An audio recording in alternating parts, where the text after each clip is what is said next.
Sunbelt Conference football on ESPN Plus. It does not get better than The Rock, Kid Brewer Stadium, on a beautiful November afternoon for college football. Two old rivals getting together as well as Appalachian State hosts the Thundering Herd of Marshall. A pleasant good afternoon to you. I'm David Jackson alongside Avery Hall. Glad you're with us for this one. Avery, some postseason implications in this ball game today, and also two old rivals. Doesn't get much better than this. Doesn't get much better than this, Dave. You got two old Southern Conference rivals, now Sunbelt rivals.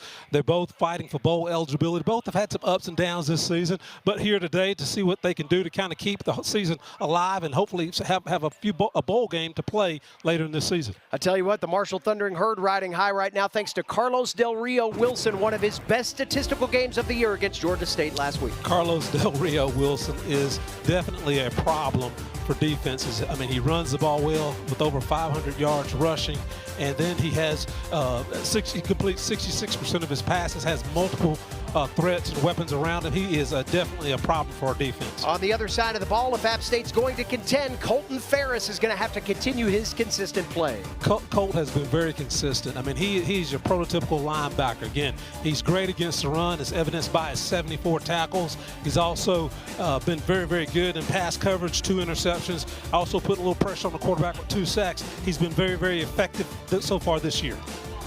The head coaches of these teams, there you see Tony Gibson in his first year, 5-5 record through the first 10 games. He said that his team is aware of what is on the line here today, and he feels like they are in a good place mentally to finish down the stretch with a competitive nature about them. And that really got started at Georgia State. We'll talk about that more later. Dowell Loggins, the first-year skipper of App State, trying to get his team to finish strong. He said that people will remember in November, and they will remember how you finish the campaign. App State needs wins in both of their final contests to get bowl eligible. Marshall needs just 1 win over their last 2. They will take on the Eagles of Georgia Southern next week to finish it out. You like it when all these teams that have history are playing each other late, Avery Hall. It gets the juices flowing for sure. It gets the juices flowing, and again, you know, both fan bases need a little spark, need a little energy. And again, you got a great opportunity here today with Appalachian playing Marshall, 2 old rivals. Again, all games have been very, very competitive. All games throughout the years have had postseason implications, as is this game today. So it's always good for these 2 football teams to get together. You see these fans have turned out, as they often do, for a rivalry football. Cash McVay getting ready to kick it away. That was one of the things Tony Gibson said as well. He said his team started a little slow last week because down at Georgia State, there were enough people to fit inside a station wagon, maybe. This was going to be the atmosphere that he knew his team was going to be able to get up for, because it just means something different when these 2 teams get together. Another matchup between App State and Marshall for the 29th time. We kick it off as the Thundering Herd and Mountaineers will duke it out here in Boone today. Turner Bradshaw with the return up the sideline, and the Marshall Thundering Herd will go to work. Again, thanks to Carlos Del Rio Wilson's effort last week. A lot of eyeballs on this Marshall offense. He was a Manning Award Star of the Week. 321 yards passing, 3 touchdowns, 97 yards on the ground. Dual threats aren't necessarily often in the Sun Belt anymore, but man, he is one that you could build a program around. And he's going to be one of the keys that Appalachian's going to have to focus on today. And they're going to have to tackle him well in space.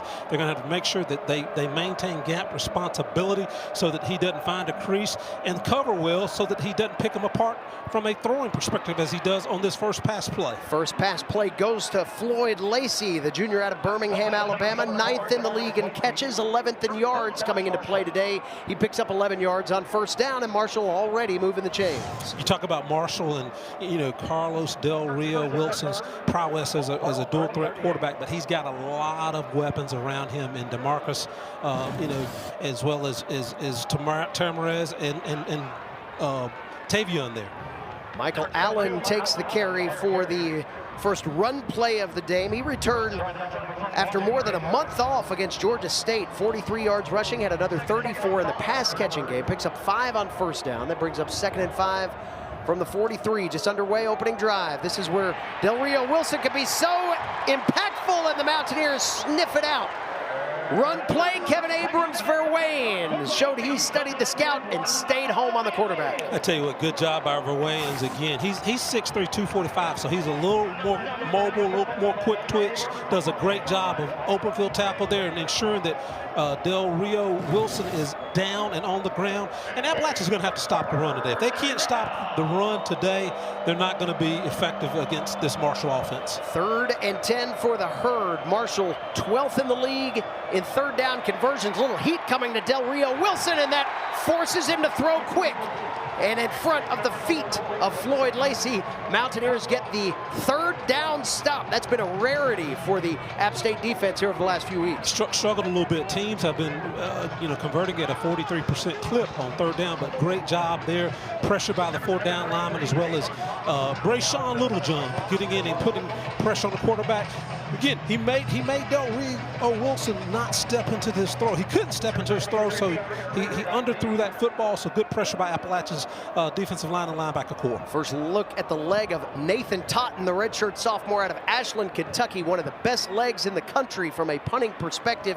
Pins App State inside their own 20-yard line, where the Mountaineers will take things over. 1st down and 10. Jackson Greer on the catch. You talk about him being a great kicker. Just now when he punted that ball, it was adjacent to Howard's knob. You had to look to your peripheral vision. You go, man, gosh, that ball is high, but the hang time is at well over 4.4 him. That was a 45-yard punt. That's his average on the year. That's 22nd best in the FBS, 3rd best in the Sun Belt. Had a 63-yarder a couple of weeks ago against James Madison. Special teams could be a thing today, and both teams have some pretty consistent kickers, so we'll see how that all plays out. J.J. Cole getting the start today at quarterback. A.J. Swan listed as out for this contest. Rashad DeBinion takes the first catch of the ball game and takes a 2-yard backward stride, as Marshall was right there on the App State ball carrier. I think that Appalachian is definitely going to have to establish the run today if they're going to be successful. The offensive line has been banged up, but however, these guys have got to figure out a way, whether it's 5-on-5, 5-on-4, they've got to figure out a way to slow this Marshall defensive line down. DeBinion on the carry to the left side of the line of scrimmage, pulled down by JaVale Gilmore. So DeBinion, it's about 3-4 yards on the play, bring up 3rd down and long. App State on 3rd down has been abysmal the last 3 weeks. 21% on 3rd down on the season, just 33%, 47 of 122. And you talk about that 3rd down conversion percentage of 33.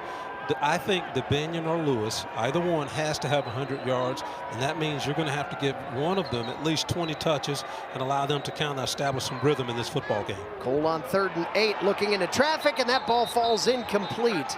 It was intended for Davion Dozier.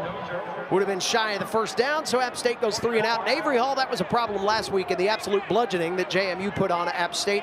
It was 3 and out, 3 and out, 3 and out. Your defense can only hold for so long. They can only hold for so long. And think about this, Dave Jackson. Marshall's going to play with a quick tempo, or what they call up tempo. That's going to, they're going to try and snap that football with 20 seconds or less laps off the clock. That's going to wear down this Appalachian defense, as well as make sure this defense is very, very basic. So Appalachian's offense will have to move the ball today to help this defense. When you talk about complementary football, that's going to have to happen today. Floyd Lacey with the return from Marshall, and we are headed to our first timeout of this contest. Not a whole lot to speak of just yet. We'll see if these offenses get cranked up here before too long. No score, Marshall and App State here at Kid Brewer Stadium in Boone.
Back at Kid Brewer Stadium in Boone, little Sunbelt football for your Saturday afternoon. A gorgeous day here at Kid Brewer Stadium. Rain clouds eroded about 9, 10 o'clock this morning. It was just flat out gross here yesterday. And then all of a sudden the sun's out. You get these late fall afternoons like this in November. You take them all day long. Talking about a change in the temps, maybe a little snow next weekend for Turkey Day.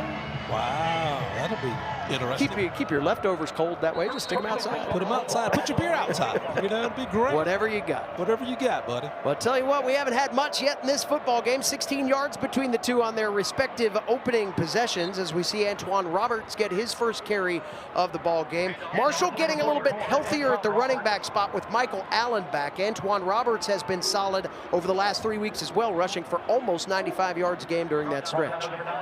Picks up 5 yards on first down. Split backs on either side of Del Rio Wilson, who's a run threat as well. Roberts trying to get the corner and cannot get out of bounds, or rather can't get the corner before he's shoved out of bounds by the App State defense. Good run pursuit thus far. App State defending the legs of this Marshall offense pretty well. Well, good job by the defensive line. I mean, they did a good job of stuffing the offensive line. They were trying to run that zone run play, and then DJ Burks comes up and just makes a great hit and great open field tackle. Authoritative tackle by the free safety there. Joshawn Barbie in at running back. Del Rio Wilson with some pressure starting to come to him off his back foot. He throws into his own bench, incomplete on 3rd down and 4. So that's twice now on 3rd down that App State's turned Marshall away, not allowing their offense to get any rhythm like they did about this time on the clock against Georgia State last week. One key for this ASU defense today is the defensive line. You know, they've got to make Del Rio Wilson uncomfortable, and they need to do it with rushing 4 down linemen. They were able to do that. Caleb Sandstrom did a pretty good job of putting pressure on Carlos Del Rio Wilson, forcing him to overthrow that football. 45-yard punt by Totten in his first effort. He pops out and straight up. Not quite a shank maybe, but just off the end of his foot. That'll take a Mountaineer roll to the 33-yard line where App State will have the football when we come back. 10:50 to go, opening quarter. Mountaineers with the ball for the second time today when we come back to Kid Brewer Stadium after this.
No score here in Boone. App State Marshall. There you see some of that pageantry, some of those players that have battled in this rivalry. John Settles, number 23, retired over there on the North End Zone facility here at Kid Brewer Stadium. Packed out with folks. One more home game here for App State this year. They'll take on the Red Wolves of Arkansas State next week.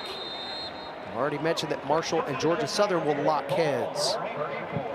You look at these two programs here and you think about where they've come from in their past. 5 now FCS national championships split between the two of them. Sam Mbake with the catch and an 8-yard pickup on first down. First big positive thing that we've seen in a while, Avery. All these two offenses playing the chess match awfully close to the vest, right? Well, and it's really good to see Appalachian throwing to Mbake against Barnes. Jaden Barnes is out today. He's a major cog in the wheel that spins here. But somebody's going to have to step up today and take on the production that he normally has. And as you can see, that quick hitch catch by Mbake just opened up the running game, because it makes that linebacker, it makes the safety think a little bit more when they see that play action before coming up and taking on the run game. So that initial pass play was very, very helpful. Penalty marker down at midfield after the first down run by Trig Lewis. Brandon Kirkland is today's Sun Belt official. 15-yard penalty, still second down. Referee Brandon Kirkland. Correction, defense number 9.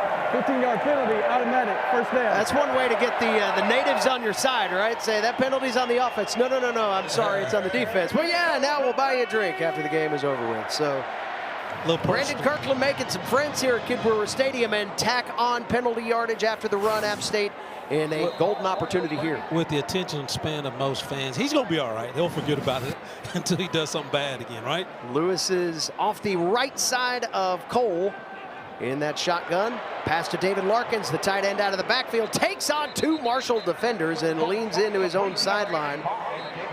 Joshua Pierre Lewis, Daquan Smith over there on the boundary, keeping Lewis, or rather keeping Larkins to a 4-yard gain on first down. Larkins does a good job of getting out in the flats, and I like the fact of utilizing the tight end early in this passing game. There's Mbake across the middle inside the 25-yard line. He'll be about 3 yards shy of the first down. Because if you can, David Jackson, if you can run the ball effectively with DeBinion and Lewis, and you can let Larkins and Hamlet, open up that intermediate pass game, and then Dozier and Mbake and those guys open up, get behind the defense. If you can get all of those things going, if you can get the defense to thinking about all of those different threats, you can run the football. And obviously, Appalachian, this drive is running the football well, but it's because of that horizontal pass game as well as incorporating the tight end into the offensive scheme here. Jalen Parker on the stop of Trig Lewis. First down, App State inching toward the red zone here at Kid Brewer Stadium as Trig Lewis shakes off a couple of tackles and will get inside the 20-yard line, down to about the 18. He actually picked up 2 yards on first down. Again, J.J. Cole getting to start at QB today. A.J. Swan was lost in that JMU game late. Cole came in for the last drive, actually engineered a touchdown, the only touchdown scored against the Dukes last week. Swan listed officially as out. Appalachian quite banged up, especially on the defensive side of the ball. We'll touch more on that here in a moment. Lewis catching the ball out of the backfield inside the 15-yard line. Gang tackled there by a host of Thundering Herd. Carry on Martin in on the tackle. That'll bring up 3rd down and 4. App State today so far 1 of 2 on 3rd down conversions. Good job by the offensive line, at least slowing down. See, Marshall has a very athletic and talented defensive line. They're big, they're quick, they're twitchy. Good job by the offensive line protecting Cole. That was a nice pass pattern as well, because again, tight end runs a crossing route, takes the linebacker out of that small area to give Lewis a chance to catch that football and try and get some yardage after the catch. A whistle and a stoppage. Hold everything here. You talk about this. The previous play is under video review for potential targeting. Wow. Targeting call potentially, so Brandon Kirkland and crew will take the long run back down the field and check this one out. You talk about we'll talk a little bit about the offensive line. I mean, that group has really been banged up, and you never want to make an excuse as a football player. Let's see if we can take a look at this target hit here. This is the play where they decided they were going to review. But anyway, the offensive line, again, you don't want to make any excuses, but as a this is probably from a former player versus an analyst sitting here. When you got so many different offensive line units playing, it's hard to get that chemistry. It's hard to kind of get some chemistry going. The last 3 ball games, I was looking at the starting lineup, and you had 3 or 4 different teams or units on the offensive line. And from a protection perspective, that just makes it really, really hard. You know, when you got to, you know, one, block very, very good defensive linemen, but also be mindful of the blitz package that teams are trying to throw at you. And those teams know that you know you got new teammates playing beside each other. And then in the run game, it just makes it tough too, because again, you've got a right guard, and folks, let's be honest. Most of the time, your right guard is your better run blocker. Your right tackle is your better run blocker. But you got your right guard having to shift over to the left tackle when Poindexter went down. It just makes it tough. Review, there is no targeting on the play. Third down. So this offensive line is playing decent considering all of the injuries that they've had. The 4 different, both Ramseys go down. You know, you had Poindexter go down. Yep. Yeah, and then you had Jackson go down. So this offensive line is kind of patched up, and they're playing their hearts out. So no targeting on the play. App State with a little time to decide exactly what to dial up on that 3rd down and 4. Tony Gibson, a little defensive-minded guy, will make the proper adjustments as we're ready to go again. App State's best drive of the football game, best drive for either squad for that matter. Little blitz show there by Marshall. Cole will check. Gets the shotgun snap, pressure starting to come, pass out of the hands of Trig Lewis. Tried to catch that and turn at the same time, just couldn't quite secure it. That'll bring up 4th down. Tell you what, good pressure by Marshall. They had 3 down linemen, brought 3 linebackers, so they had 6 guys coming, 5 guys to block 6 guys. But take a look here. If Cole can just barely take a little bit off of it, there's nobody in front of Trig because the linebackers all blitzed. They were all gone. So that was really a high IQ play by J.J. Cole to try and go to the check down back, just overthrew the back there. 32-yard attempt here for Dominic DeFreitas. He is a perfect 4 of 4 from this distance on the year. Good snap. Hold is down. The kick on its way, and it is through the uprights. Dominic DeFreitas from 32, and the Mountaineers on the board here first at the Rock. Timeout on the field here at Kid Brewer Stadium. Dominic DeFreitas kicks the Mountaineers onto the scoreboard. They lead Marshall 3-0 here in Sunbelt play at the Rock.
Kid Brewer Stadium at Boone. 3-0 App State in front. 32-yard field goal for Dominic DeFreitas. You know, you see the flags blowing around there. If it were about 10 degrees colder, you would call it blustery. But instead, it's just a wind-driven Saturday afternoon here at Kid Brewer Stadium. And Dominic DeFreitas had the wind at his back as he banged home that 32-yard field goal. 9-play drive, 52 yards, 3:12 off the clock. Mountaineers on the board, and Avery Hall, that's the kind of offensive rhythm that this team has been seeking for about the last 3 ball games. You know what? You wish you could eliminate the variability of performance, because that was a pretty effective drive. I know it yielded only 3 points. Could have been a touchdown had Cole made a better throw on that pass to Lewis. But again, good job of incorporating the tight end. Good job of the horizontal passing game. Not much in the vertical passing game, but enough passing to open up running lanes, because the linebackers and the safeties are having to respect the other skilled players. So that was a respectable drive. You just wish you didn't have that variability of performance around those drives. Carlos Del Rio Wilson going to the air for the second completion of his afternoon, and he completes one out on the boundary to DeAndre Tamarez, who had 4 catches, 79 yards. His best game of the season from that perspective against Georgia State last week. Picks up 5 on first down, second and we'll call it a long 4 from the 30-yard line. As Del Rio Wilson has now completed 2 of his first 4 for 19 yards to start this game after a 300-yard performance last week. Got plenty of time in the pocket. Now it starts to collapse. This is where he's dangerous, running down the sideline, but he cannot connect with a receiver right in front. That's the tight end, Toby Payne. Toby Payne has been a long talked about weapon on this offense. He got loose last week for 5 catches, 110 yards. Steve Cotton, the longtime radio voice of the Marshall Thundering Herd, says every week on his talk show they talk about get Toby Payne the ball. They tried to get it to him there on the sideline, couldn't do it. 6'4", 237. He's a pretty good athlete, and he's one of those playmakers we talked about, along with DeAndre Tamarez and Floyd Lacey and those guys. He's a good athlete and has good ball skills in soft hands, and runs his routes pretty well. Marshall 0 for 2 on 3rd down. They've only got 1 first down this afternoon, and they may have another one there as Floyd Lacey makes the catch right at the line to gain and then lunges forward to just about the 36-yard line. That's good for a Thundering Herd first down. Lacey's going to be that guy, Avery Hall, when you need 3rd and 4. He is the perfect target. 3rd and 4, and he's a perfect target because he's 6 foot tall. Now, he's not very big, 187 pounds, but Del Rio Wilson also put that ball only where Lacey could have caught it, and Lacey did a good job of using his body to shield out the defensive back on that last first down conversion play. Little tempo from Marshall here as Del Rio Wilson picks up 9 yards on first down. And Marshall's going to run this tempo, and that's why you know Appalachian's defense has to do a good job of substituting their defensive linemen in this game, because they're going to try and snap the ball every 21 seconds. When I looked at and did a little research this week, they're going to try and speed it up and wear down this Appalachian defensive line, so that late in this ball game they're going to feel like they're going to have some opportunities. 3rd down coming up as Michael Allen took the 1-yard loss. St. Ferrier to him defensively. We'll see if Marshall can convert for the 2nd time on the drive. Del Rio Wilson gets a low snap, steps up in the pocket, runs out of trouble, has the first down himself, twisting his way into Mountaineer territory. And Marshall will move the chains thanks to the skates of Carlos Del Rio Wilson. He said last week, he went back to Atlanta as Georgia State was the host of their game with Marshall last week. That's where Carlos Del Rio Wilson grew up, played for a couple different high schools there. They said, hey, did you want to have that kind of performance, kind of gritty second half, led him to victory? He said, no, I wanted to blow him out. This guy has got one speed, and that is fast when it comes to how he wants to direct this Marshall offense. We're seeing a little bit more of that tempo on this drive. Del Rio Wilson slides one into Lacey's hands at the 20-yard line. They'll call it a catch. For now, at least. There's a flag on the field back at the line of scrimmage. Holding. Offense number 57. That'll negate 10-yard the nifty catch by Floyd Lacey. Prior to knowing about that holding, I was going to say that, Appalachian's defensive line, particularly the front 4, of Rondo Porter, Dylan Manuel, Aldine, Aiden Benton, and Kevin Abrams-Verwam had done a good job of putting pressure on Carlos Del Rio Wilson. He just made a pretty good throw, but it was real clear that there was probably a hole there because they were getting after it. So 1st and 20 after the penalty, back into Marshall territory. Del Rio Wilson's ball is through the hands of a receiver and picked. Interception on the sideline. Emory Floyd comes down with his first pick of the year at just the right time. Mountaineers with the ball near midfield. Emory Floyd has been a very consistent player. When you look at this defense, there are only 4 players that have started every game. Ferris, Floyd, and then another cornerback. But again, good pressure by the defensive line. A tip ball there. Floyd does a good job of just being in the right place at the right time. But good pressure by Appalachian State's defensive line. That ball intended for Toby Payne, the tight end, who's a downfield threat. It was a good target, just went right through his hands, and Floyd was there to make the catch. Marshall actually one of the top teams in the nation in terms of turnover margin. They were +9 entering play today. So they give up the first one. Here's Trig Lewis on 1st down, carrying a pile of Marshall tacklers with him as he crosses midfield and into Marshall territory. Kerryon Martin on the stop. Again, you know, the average fan may say, what, 4 yards? I think it's, oh, that was 5 yards. That was a very, very productive play. Good push by the offensive line. A good run, good effort after initial contact by Lewis. Play action look. Pass over toward the Mountaineer boundary, over the top of Dalton Stroman. That'll bring up 3rd down at about 5. Stroman will get more run today, as Avery mentioned. Jaden Barnes listed as out, dinged up last week. The Mountaineers also without Dupa Coleman, who's been out for quite some time now, a few weeks. So Sam Mbake will get a little bit more action at the slot. Stroman, Alex Sanchez, even Jackson Greer will get more time as App State tries to fill out the wide receiver tree. 3rd down and 5. Cole underneath. Mbake has the catch and got stopped shy of the marker by Daytwan Smith. That was a tackle about a yard short of the 1st down, and that rocked Sam Mbake. Took his helmet right off his head. Mbake and those guys, Stroman, Dozier, they're going to have timeout for a deep offensive injury. It looks like Mbake got the wind knocked out of him there. He got hit pretty hard there. But Mbake, Dozier, Stroman, those guys are going to have a really good ball game. Marshall, as you know, DJ, Rod Smith, I'm sorry, not Rod Smith, he's the offensive coordinator, but their defensive coordinator does a good job of getting their guys flying to the football, and they try and create havoc, you know, turnovers, and force offenses into mistakes.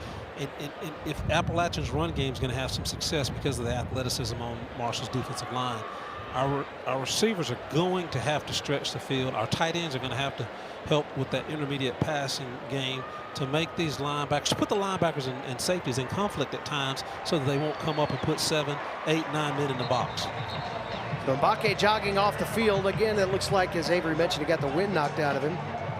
Shannon Morrison, the defensive coordinator for Marshall, he played back when you played in this rivalry back in the early 90s. He's a 94 grad of Marshall, was on the national championship team back in 92. He's been back and forth to Marshall. He's in his 4th stint as a coach for the Thundering Herd. Once you come to Huntington, you can't keep from going back. He does a good job with that defense. They're physical, they're athletic. They've got some Jimmies and the Joes on that defensive front that could probably play a lot of different places. As I talk about them, again, they're putting a lot of pressure on Cole, but they're very, very athletic. They're very, very athletic. They're very, very physical. As you mentioned, he played at Marshall. He played on that national championship team, if I'm not mistaken. So he knows what success looks like. There's a flag down on the play at the 41. For right now, that's App State failing to convert on 4th and 1. Intentional grounding. An intentional grounding to call on number 17. J.J. Cole. He lost it down at the spot of the foul. 1st down for Marshall. And so Marshall, after turning the ball over, gets their defensive wits about them and forces App State into a position on 4th and 1 to scramble. Cole threw the ball away at the last second, and now Marshall with excellent field position at the 41-yard line. 1st down and 10 with 3:50 to go here in the opening quarter. trying to erase a 3-0 deficit. Best field position of the game for the Thundering Herd. Let's see what Carlos Del Rio Wilson will do with it. Now, you know, on that last play, Appalachian gifted Marshall that opportunity.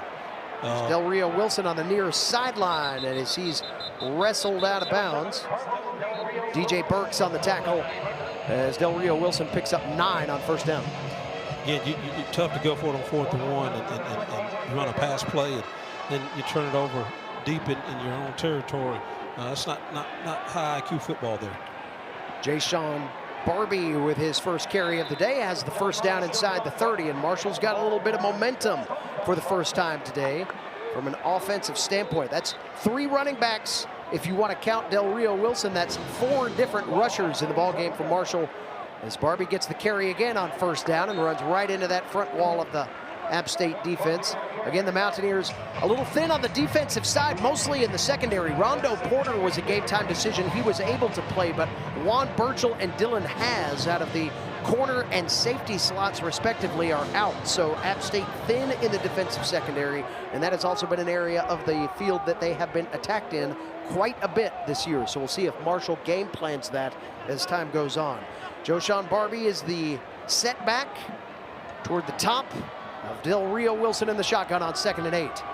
Plenty of time to throw, going for that back pylon. He had his man Lacey.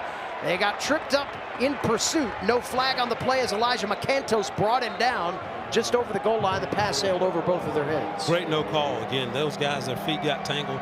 I'm sure the Marshall fans are saying, gosh, that's pass interference, but decent pressure, again, on the quarterback, forces Del Rio Wilson to overthrow the football. I tell you, not only is Appalachian State's defensive line getting good pressure, but they're staying in their gap responsibility, because Rio Wilson is looking for one guy to get out of his gap so he can hit that gap and gash him for a 10, 15-yard run. That's Norton in motion toward the top of your screen. Del Rio Wilson flushed out of the pocket. He'll let one go. That's over to the tight end Payne, who's near the first down marker inside the 20-yard line. He got to the 17. And that's going to be close. That's going to be enough by about a half a yard for the first down. So credit Payne coming back after the interception with a key 3rd down catch, keeping the drive alive for Marshall. Payne does a good job of creating the big numbers there for Wilson, and Del Rio Wilson, and put that ball in there. Does a good job of running after the catch as well. 9-yard pickup on first down. That brings up 1st and 10 inside the red zone. Marshall 3 for 3 in the red zone last week. Del Rio Wilson across the middle. That ball sails incomplete, intended for Lacey. There is a flag on the play at the 10. Wow, looks like they got a little physical before the ball got there, but I'd love to see that replay, because it looked as if both were going for the ball. Ineligible player downfield. Offense, number 74. 5-yard penalty, still first down. Tyler McDuffie leaked out a little early there. That's a great call. I was thinking it was going to be pass interference, and I'm looking at that and I'm going, man, they were both going for the ball here, if you see this, but again, that was a legal man downfield. You know, one thing that Tony Gibson said about App State's corners and defensive backfield in general, he said, you know, they're going to come up to the line of scrimmage and be physical. You talked about physical play there near the line of scrimmage. He said these guys will get up in your face right off the line of scrimmage, and his team needed to defend the perimeter well from that perspective. Make sure that App State couldn't neutralize their receiving targets. Little fake toss over to the sideline. Good catch. Tamaraz just inside the 5-yard line, popped out at the 4. That's good for a 1st and goal situation for the Thundering Herd. You know, that's where the zone coverage will hurt this Mountaineer defense, because a guy like Tamaraz will find a soft spot in the zone. But you can't play man-to-man even in this area, because Del Rio Wilson's legs will hurt you if your defensive backs are turned running with a wide receiver. 1st and goal, handoff, Jayshawn Barbie, and he's in for the touchdown. And the Thundering Herd thunder their way ahead of App State as Barbie scores for the 5th time this year. Again, the Thundering Herd, they were gifted this opportunity because they got the ball, I think, DJ, around the 45 due to Appalachian going for it on 4th and 1, which I scratched my head on a little bit, particularly with the play selection of play call. But they were gifted this drive, and they took advantage of a short field. Lorcan Quinn on for the PAT. That was an 8-play drive, 41 yards. The official tail of the tape. Win 34 of 35 on PATs. He was banging home 65-yard field goal tries in pregame warmups. He's got one of the biggest legs of the year. The freshman from Ireland connects, and Marshall on the board here as they finish off the touchdown drive at Avery Hall. You go back to the 4th and 1 again, and it's become somewhat predictable that in those short yardage situations, App State's going to pass way more than they're going to lean on their run game that's been fairly productive today. And I think that's a grave mistake. I mean, again, and I guess that's a harsh word to use, but I think that's not a smart thing to do, because if you've got a big back in Debinion, which we've really not seen him much today, and then Lewis, who can get you 1 yard. I know you've got a banged-up offensive line, but sometimes you have to trust, you know, those guys, and sometimes you have to say, look, man, man up. I mean, you know, men do what they have to do. Boys do what they want to do. You need to man up and go knock some folks off the ball. And you know, I don't think I would have thrown it in that situation. But again, they don't pay us the big bucks, you know, for us to make those decisions. But that was costly, because again, it gave Marshall that short field. Jakari Lewis averaging just under 5 yards per carry. App State's rushing total only at 7 yards, but 14 of those yards went away on J.J. Cole's intentional grounding play, if you will. So 1:20 to go here in the quarter. 7-3 Marshall on top. The Herd now 94 yards of offense, and they really look a little bit more like themselves. A similar pattern to last week. A little slow start against Georgia State before they were able to get things cranked up on their way to a 30-18 win over the Panthers. 1st and 10 App State. J.J. Cole with Trig Lewis in the backfield. Lewis takes off left side, rolls right through Darrell Sweeting, the cornerback, picking up 7, almost 8 yards on 1st down. Good run by Lewis. Again, that's Marshall, you know, probably knew that was coming, so really good job by the offensive line, because they couldn't stop it, but good production there. There's the 7th carry of the game for Lewis already. He's had 10 or more carries in each of the last 3 games, and this one moves the chains for App State. Their 4th first down of the opening period of the game. You know, Marshall has this quick tempo offense, and with that, I preface that because Appalachian's only going to have about 10 to 11 possessions, and they're going to have to score at least 25 to 30 points to win this football game, I believe.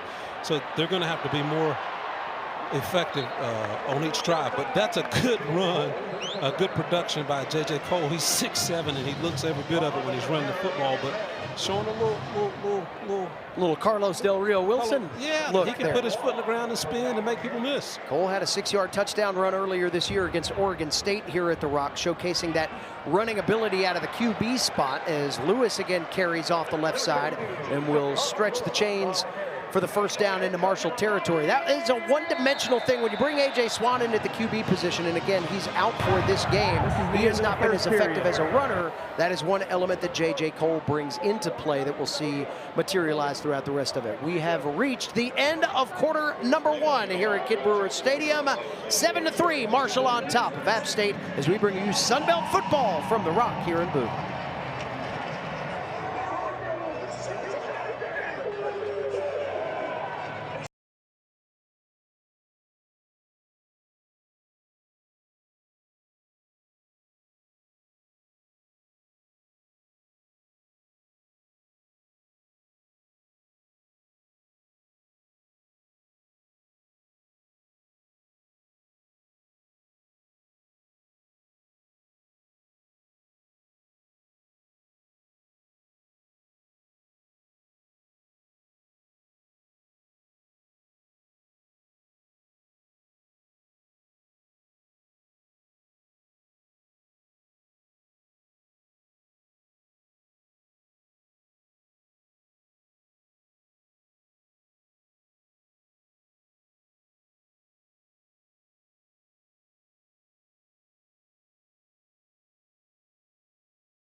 Chill bumps here at Kid Brewer Stadium as the 2005 National Champion Mountaineers recognized on the video board here at the quarter break. 20 years since that first of 3 consecutive national championships, and a good number of these guys came back. They brought their families along. They were at the basketball game last night. They were the kings of the tailgate here today, and I'm sure the celebration will continue. We will actually be joined by Richie Williams at halftime, so stick around for that. That will, I'm sure, be fun. But Avery Hall, you think back to what that group started, and coming off of a 6-win season the year before, they won every game at home, lost every one on the road. They figured out a way to get that thing rolling, and App State really hasn't seen too much decline since that point 20 years ago. They faced a lot of adversity in 2004. I mean, you know, they took a similar beating by Georgia Southern as JMU did to this Appalachian State football team last Saturday. But in 2005, they flipped the switch. They were very dominant. Again, as I look down at that group, I see daddies, I see husbands, I see some guys that have gained weight. But see some gray hair. Gray hair, but one thing you're going to always call them, champions. And that's kind of, that group was a blue-collar, hard-working, physical group. Here's Trig Lewis trying to do his best Kevin Richardson impression as he carries the football inside the Marshall 43. You know, one of the things that I look forward to talking to Richie Williams about, and speaking of Marshall, he got his first start for App State against the Thundering Herd up in Huntington. And Richie was just such a dynamic player. I mean, he passed for over 2,800 yards that year, completed 62% of his passes. And, I mean, you know, Kevin Richardson was our leading receiver at the running back position. Plus, he had almost close to 1,000 yards. So that was just a dominant offensive team. But they had a good leader, in Richie Williams. He led and he made good decisions. He had a good, strong arm. And then, you know, you think about the defense, that defense there. I mean, they were dominant. 40 sacks. 29 turnovers, held teams to below 320 yards, just a dominant football team. App State trying to dominate on this drive. Here's Trig Lewis again. He like took your cue when you were talking about Kevin Richardson catching passes out of the backfield. Lewis had a nice catch over on the sideline, becoming a little bit more featured now. 10 carries in the game, surpassing the 50-yard mark already. Lewis going for more than 5 yards a clip. We'll see if App State leans on the running attack. It's kind of back in the saddle, so to speak, after only 1 yard rushing against James Madison last week. Here goes Lewis, sidestepping tacklers, twisting inside the red zone. And the Mountaineers have their first big chunk play from an offensive standpoint against this Marshall squad on the ground. I tell you what, kudos to the offensive line. Again, they're playing their tails off. They're working hard. They're providing good angles, good blocking, you know, inside with the 3 technique and the interior guys. Again, good vision by Lewis on that run as well. Dozier in motion. It's Lewis underneath, has another hole, and he'll take it to the house. Touchdown, black and gold. Trig Lewis finishes off the drive, and the Mountaineers jump back ahead. I tell you what, Marshall has a big defensive line. 6'4", 303, 6'3", 336. And then right there in the middle, but Appalachian, Will Flowers, Griffin Scroggs, Shamar Jackson, Caden Sweat, Jaden Ramsey, they dominated. They wanted it on that particular drive, and they played like it. They knocked those guys off the ball. They were physical, and Lewis was the beneficiary. Marshall came in with the 3rd best rush defense in the Sun Belt. It sure didn't look like it. Now App State going with a little trickery here, going for some look. A little 2-point conversion try. I'm not exactly sure what that design is, but, you know, goes for naught as App State tries some trickeration here with Ian Ratliff throwing a pass on a PAT. We got a timeout on the field, 9-7. We got a baseball score here at the Rock. App State on top of Marshall here in Sun Belt Play in Britain.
Back at Kid Brewer Stadium, the Rock. 9-7, App State leads. 9-play, 75-yard methodical drive, heavy running. 11 carries now, 80 yards on the day for Jakari Trigg-Lewis, including the 18-yard touchdown run. Got the natives excited here. The Bibbed Boonies still with the touchdown arms up in the air. App State went for kind of a bizarre-looking PAT try that turned into a two-point conversion attempt. Ian Ratliff's pass sailed out of the back of the end zone. And so we have this 9-7 score. But other than that, Avery Hall, that was the drive of the day for App State. That was a great drive, a great methodical drive. You had the offensive line playing at a level that you would like to see them play at. Trigg-Lewis did a good job, not only with his vision and his balance, but just running tough in between the tackles. Now, the two-point conversion, I don't know what we were trying to do, and I don't know what data analytics said to do to run that particular play and go for two, but I think I'd rather be up 10-7 than try and go for an 11-7 lead and not get it. At least it's not 6-7. First down and 10. All at the 25-yard line.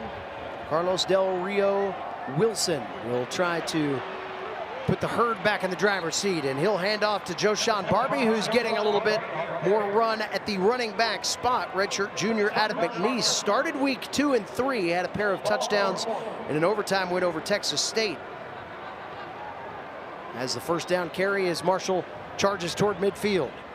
Pass out of the backfield now goes to Barbie over on the sideline. He is wrapped up over there by Emory Floyd, who had the interception earlier this afternoon. Barbie, he's 5'9", 190, so he's a powerful little guy, but he's quick and he operates well in space. So really, I mean, you hate to see him make that catch, but that was really a good tackle by Floyd on that far sideline. 6-yard gain for Barbie. A little pressure for Del Rio Wilson. Finds Lacey. He's underneath and he's off to the races. Getting above the numbers 30. He's got a convoy leading him down the sideline. Finally run out of bounds at the 15-yard line. Talk about Floyd Lacey putting the Jets into motion. A little slant pass that goes for quite a bit as now Marshall is in the red zone once again. That play, Marshall did a good job of taking advantage of the pressure that Appalachian's defensive line has been putting on the quarterback. They felt that intensity and that pressure, so they allowed them to go upfield, and Lacey just got behind on that little swing, flare-out pass. That was just a good play call by Marshall. Here's Del Rio Wilson up the middle, gets out of a tackle and into the end zone. Touchdown, Marshall. Boy, it didn't take the herd long to answer the bell, and they have rung it loud here at the Rock as Del Rio Wilson finishes off a 4-play, 75-yard drive in the end zone. You give up one explosive play to Lacey, and then you got a quarterback who's definitely a problem because he's a dual-threat quarterback. And if you take a look here again, he knows he's going to run this football. He has good blocking. He sees a seam there, and he knows what to do with it when he sees real estate. Just good blocking up front by Marshall. Appalachian State's defensive line. That one play got out of their gap. You get out of your gap, and you're not aligned from the first level to the second level. Rio Wilson will make you pay.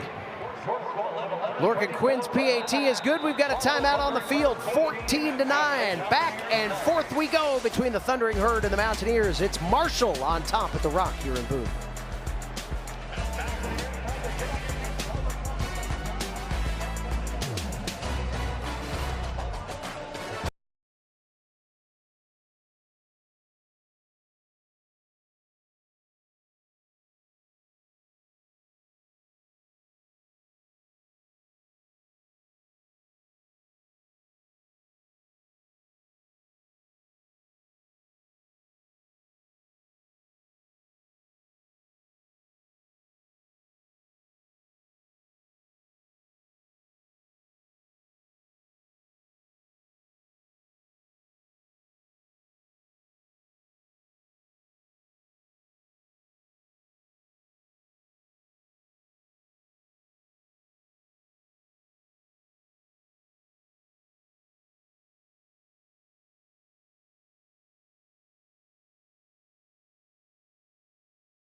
in Boone, David Jackson, Avery Hall, App State, Marshall. Alums of both of these programs know that feeling in the pit of your stomach when these two teams meet. They've got a back and forth affair thus far. We wondered how Marshall would answer after App State went down the field on a methodical run-heavy drive, and Marshall said, we can do that too, it just takes us half as many plays. 4 plays, 75 yards, $130 off the clock. The one big play to Floyd Lacey turns into a really picture-perfect Marshall offensive answer. Marshall has a lot more of those plays left in their bag of tricks. That's why, you know, we talked earlier about the keys to the game for the AS defense. You got to tackle well.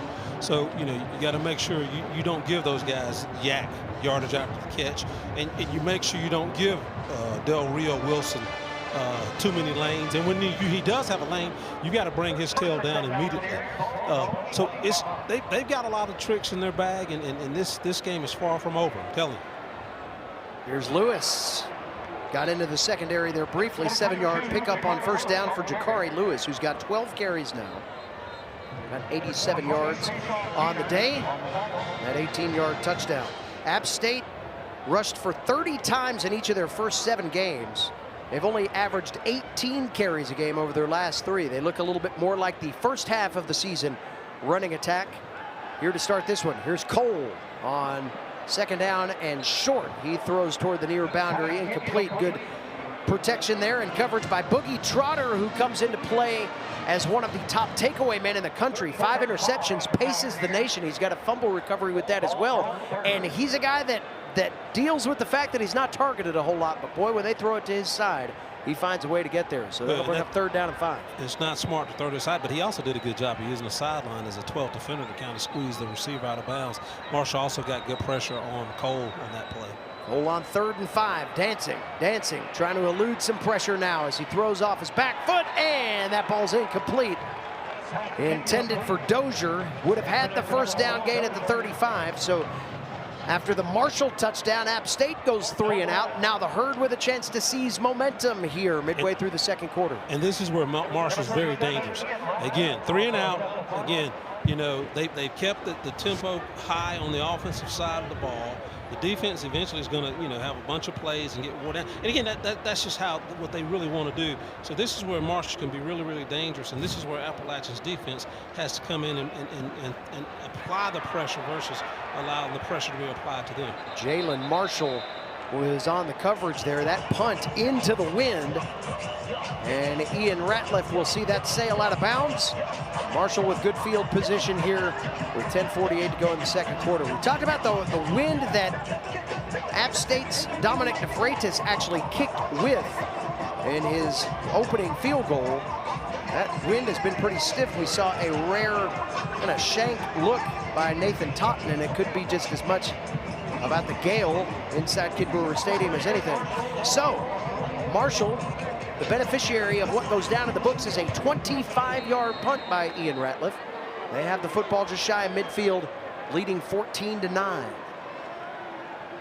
Del Rio Wilson puts that ball in the hands of Allen. And the Greenville, North Carolina native carries across midfield, about a 6-yard pickup on first down. Again, an embarrassment of riches at the running back spot. 4 backs, all productive today.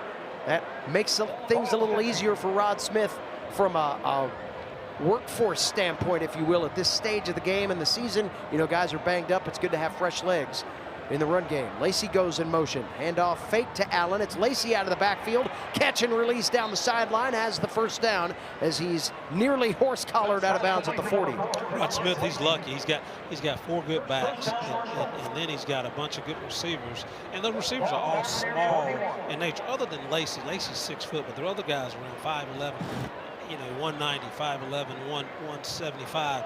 And they're all just good once they get the football in their hands. And it just puts a lot of pressure on this Appalachian defense to try and cover all of those guys. Del Rio Wilson with the toss fake. Tried to step up and run. It gets smothered at the 39-yard line. App State with Dylan Manuel there in pursuit. Flag comes out of the pile. There were a little whisperings between the two teams. Carlos Del Rio Wilson is upset about something.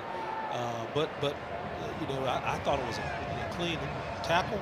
I didn't see anything, any improprieties down there, but we'll see. After the play, unnecessary roughness, defense number 9, 15-yard penalty, automatic first down. Dylan Manuel, the infractor, and I tell you what, Dow Loggins is as mad as I've seen him all year. Well, he knows that you can't give this Marshall offense anything extra. A dead ball foul, the guy's down. You see here, he's down. Why push his head in the ground? Okay, I see what he just did. He pushed his head into the ground. Why? If you're a tough guy, be tough in between the whistles. Don't do anything after the whistle to prove you're a tough guy. Man up and knock, you know, kind of get penetration, get back, get a tackle for a loss or a sack, and that's how you show folks you're tough. Handoff goes to Antoine Roberts, getting the corner now back up the middle of the grain to the 5-yard line. Great pivot move there by Antoine Roberts. The redshirt senior from Nashville has Marshall inside the red zone, inside the 5-yard line for that matter. First and goal. Marshall again with this up-tempo offense. It just wears you down eventually. Great penetration there. A good tackle. St. Farrar once again on the attempted run play by Carlos Del Rio Wilson. Give him a yard, call it second and goal from the 4. That was good penetration by the defensive line. I don't know if I got that number there, but great penetration, good hit there.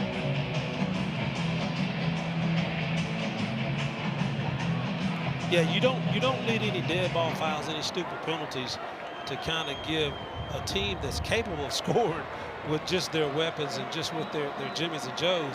You definitely don't want to gift them anything. Antoine Roberts off the top of your screen. Protection back for Del Rio Wilson. Play clock down to 3, 2, 1. And Marshall will call a timeout, I would assume here. Timeout. Marshall. The Thundering Herd will do just that. 30-second timeout. 30-second timeout with 8:16 to go game clock. here in the second quarter. Tough real estate. It begins to get a little bit more difficult when you've got an offense that's got so much motion and movement within the receiving core to operate in short yardage, yet Marshall has really picked up on the running attack. They're over 100 yards rushing for the day as a team now, 107. They're averaging better than 6 yards every time they touch the football on the ground. Well, and you know, Rod Smith, the offensive coordinator, he wants to run the football. He came to Marshall this year from Jacksonville State, where he was coaching as OC under Rich Rodriguez from 2023 to 2024. And last year, I mean, they averaged 251 yards per game rushing at Jacksonville State. So he really wants to run the football. He's lucky that he has a dual-threat quarterback that can run and throw. But if he had his druthers, he'd run the football. Second and goal, fake to Lacey on the end around. It's Del Rio Wilson into the end zone for the touchdown. Great play fake. And Carlos Del Rio Wilson, CDRW, into the pay dirt. And Marshall stretched the lead to 20-9. CDRW sounds like a stock, and if you're buying stock, you'd have to buy his stock. I was going to say an accounting firm, maybe? Yeah, but he you know, really, a little motion and a little eye candy for the defense. So obviously, with the motion, the linebackers take that one little step towards the left to try and be in better position with the motion. That's all that CDRW needs to get into the end zone.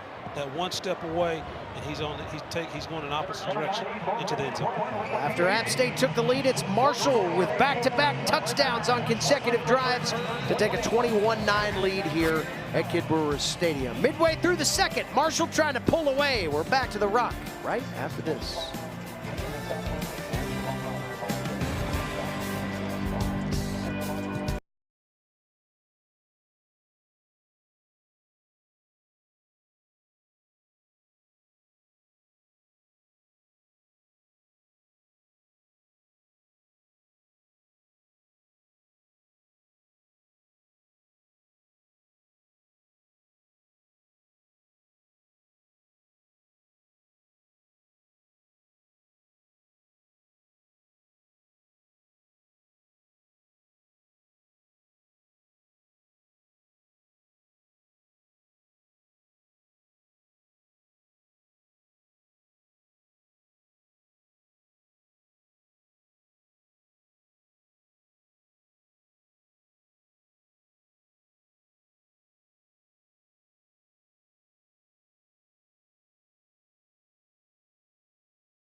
Back at Kid Brewer Stadium, Marshall flexing some muscle. How about the last 10 plays? They have amassed 130 yards and put 2 touchdowns on the board after App State took a brief 9-7 lead. So Marshall now up 21-9, 209 yards of total offense, 111 on the ground.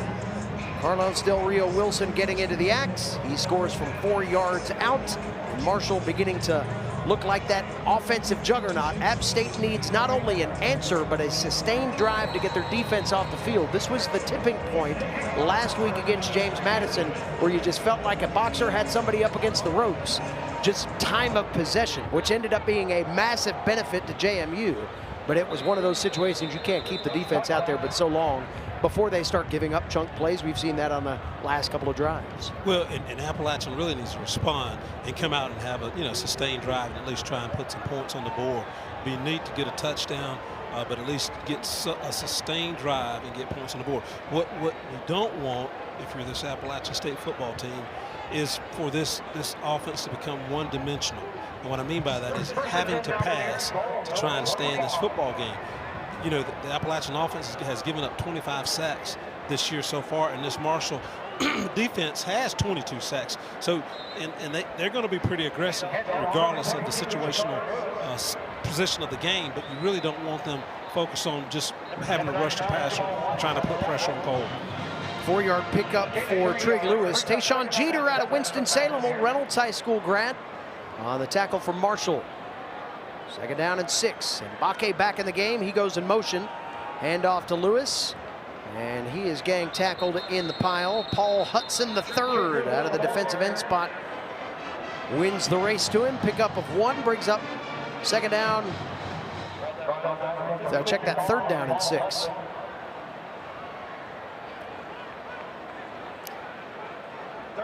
Marshall looking a little bit more like that stout run defense. I told you they were 3rd best in the Sun Belt. App State gashed them on one drive. They've been a little bit more pressure-packed since. Underneath Mbake trying to turn the corner and move the chains. He falls about a yard shy of the 1st down. If the ball was where his feet were, he moves the chains, but instead he kind of had that momentum leaning the other direction, and App State will have a decision to make here on 4th and 1. That's when you want Mbake to just turn up the field and get as much as he can. He probably gets the 1st down. If he doesn't, dance a little bit there. And I'm not besmirching the young man, but you just turn that up, get as much as you can, get the 1st down, and go from there. Tough play call there. Here's Ratliff to punt the football away. Lacey back.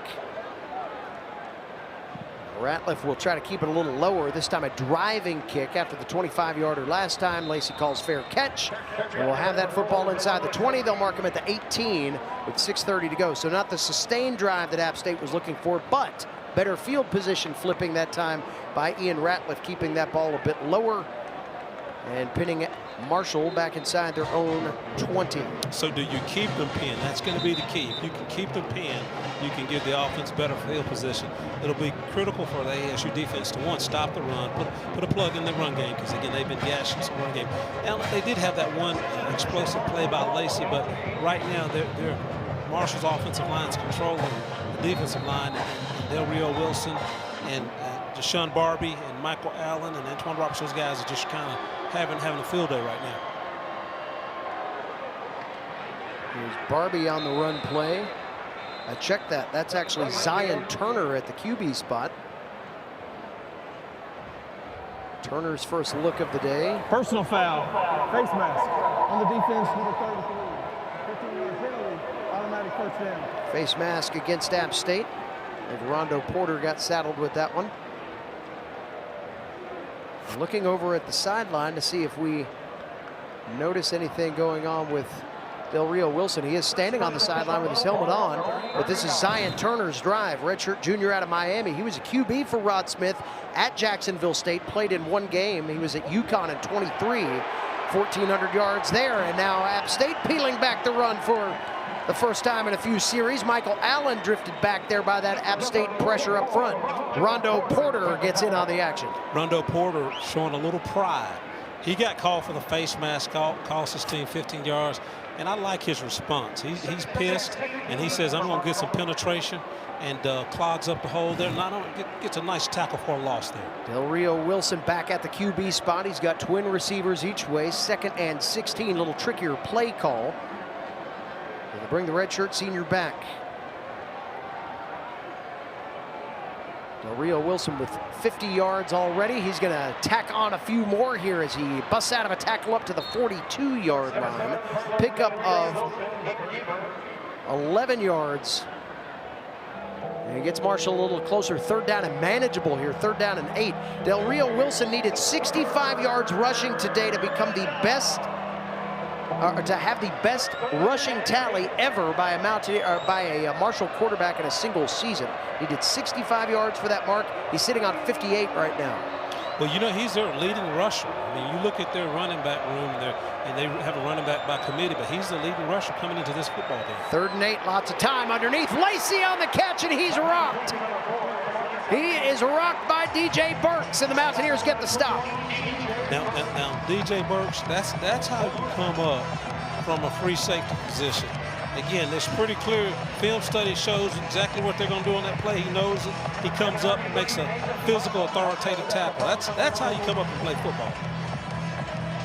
So Burks with the stop. App State gets a defensive breather, if you will, as Nathan Totten comes on to punt the football away. Totten 2 punts, an average of 38.5, as long as 45 on the day. App State with Jackson Greer back deep to return. Greer retreating as that ball will sail out of the back of the end zone. The wind is again with that direction, and Totten with a big leg couldn't corral it. There is a flag down around the 43-yard line. Totten will play on Sundays, my friend. Hey, so will Lorcan Quinn. Lorcan Quinn at the place kicking spot, just as powerful. Kicking team, more than 4 players in the backfield. That 5-yard penalty will be added to the end of the kick. 1st down. Mountaineers will get a little extra penalty yard. Go back to Lorcan Quinn for a second. We mentioned that he's out of Ireland originally. He said his first time with an American football team was in August of this year. He played Gaelic football and had never been involved in camp before. He's like, they kept talking about camp. I don't know what camp is. He thought like maybe they were camping. But instead he got a chance to really showcase what he was able to bring. A freshman kicker that was the #1 rated kicker out of high school, or rather coming into his freshman season by the Cole kicking camp. So that special teams unit, whether it's punting or place kicking, is a strength for Marshall, not only this year, but moving forward. Here's Cole with a ton of time to throw. He checks down underneath and will pick up about 6 yards on 1st down. That's Trig Lewis out of the backfield. I tell you, smart decision by J.J. Cole. He really wanted to go deep. He was kind of eyeing the receiver running a go route, but saw that he was well covered, had a safety coming over top, and that was a good decision to check down on that throw to Lewis on that last play. App State tried to go back to the run game with Lewis, but Javay Gilmore, the redshirt junior transfer out of Mississippi State, read that one perfectly. No gain on the play. That'll bring up 3rd down and 4. App State today on 3rd down conversions, just 1 of 6. That continues a theme. Cole trying to get a little bit of movement. Now he checks into a new play as we see the play clock approach 10. Cole gets the snap with time. Heaves one down the sideline, and that ball's caught. Dozier goes up and gets it in double coverage. 1st down grab for App State. Cam Smith there. Nothing he could do about that. Man, that was a gutsy throw and a great catch.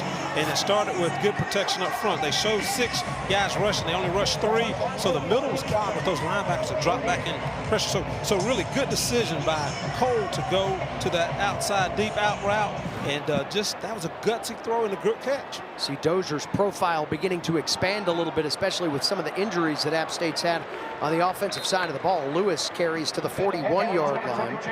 And with Jaden Barnes out, Dozier is that throw me the ball guy. He's the one that wants the possession, had the only touchdown last week against James Madison, a 19-yard grab from J.J. Cole.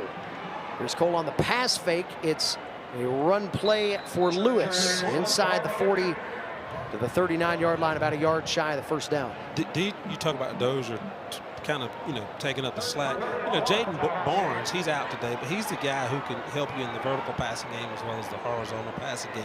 You're looking at Dozier, he's the guy who can go, he's averaging 18 yards per catch. So he's the guy that can get behind the defense. He's the guy who stretch the defense, but he's having to adjust and make those intermediate catches as well. We've hit the 2-minute timeout here at Kid Brewer Stadium. Mountaineers on the drive. Can they get points before halftime? We'll see when we come back to the Rock right after this.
Back at Kid Brewer Stadium, a perfect day for college football here in the mountains of Northwest North Carolina. 2 minutes left here in this second quarter. App State on the drive. They're inside the 40 of Marshall, 3rd down and 1, trying to sustain a drive. This is the 6th play of said drive, and a flag flies on the ready for play as Trig Lewis had a gain which would have moved the chains, and it looks like a false start instead. Not the recipe for 3rd down and 1 success. Well, and that's what's hurting this Appalachian offense. You're in a situation where it's 3rd and 1, and now you got a legal procedure. Now it's 3rd and 6. Put a tougher play call.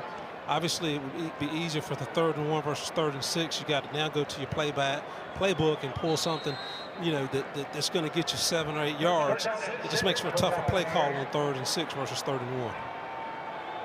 Line to gain is the 38. Snap comes, Cole underneath. The catch made by Mbake. That's going to be close, but I think a yard shy of the 1st down. Mbake spun down at the 39-yard line. Let's see. DJ, if they're short, I do think they're going to have to go for it. And let me tell you why. I thought it was a pretty decent route.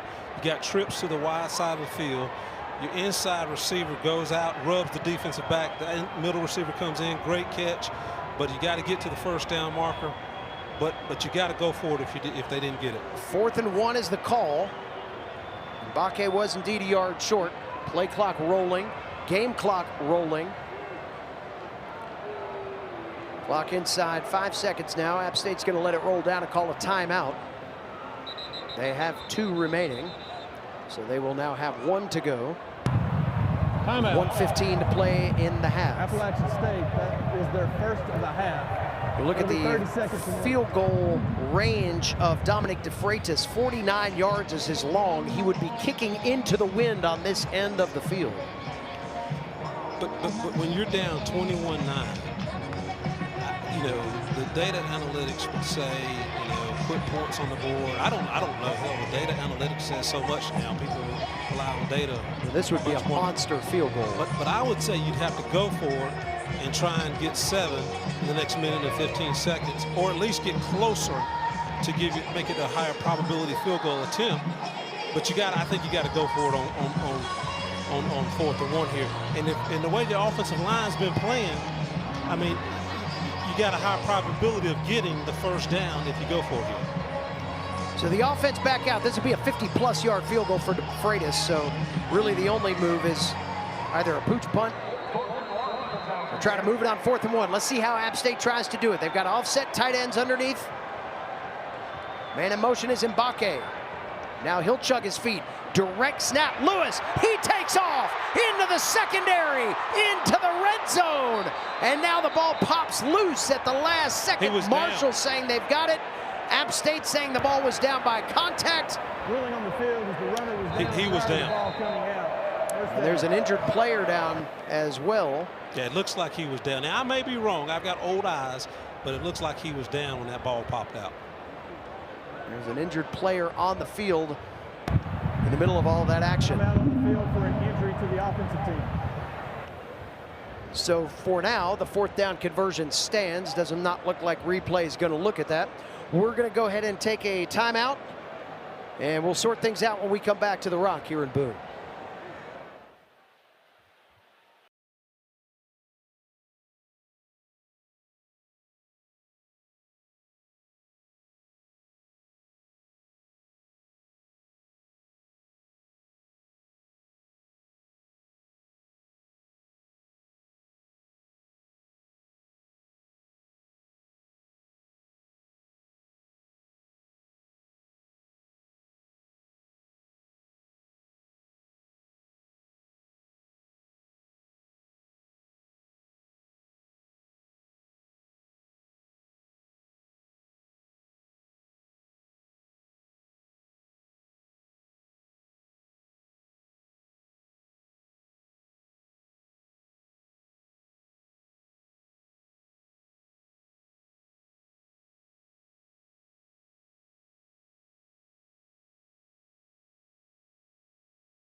Stadium, David Jackson, Avery Hall with you. 1:09 left here in the second quarter. So Jakari Trigg Lewis was the injured player. He got the 20-yard gain. That counts. He was down by contact before the ball popped loose. The Mountaineers now have it 1st and 10 from the 19-yard line of Marshall territory, driving here before halftime.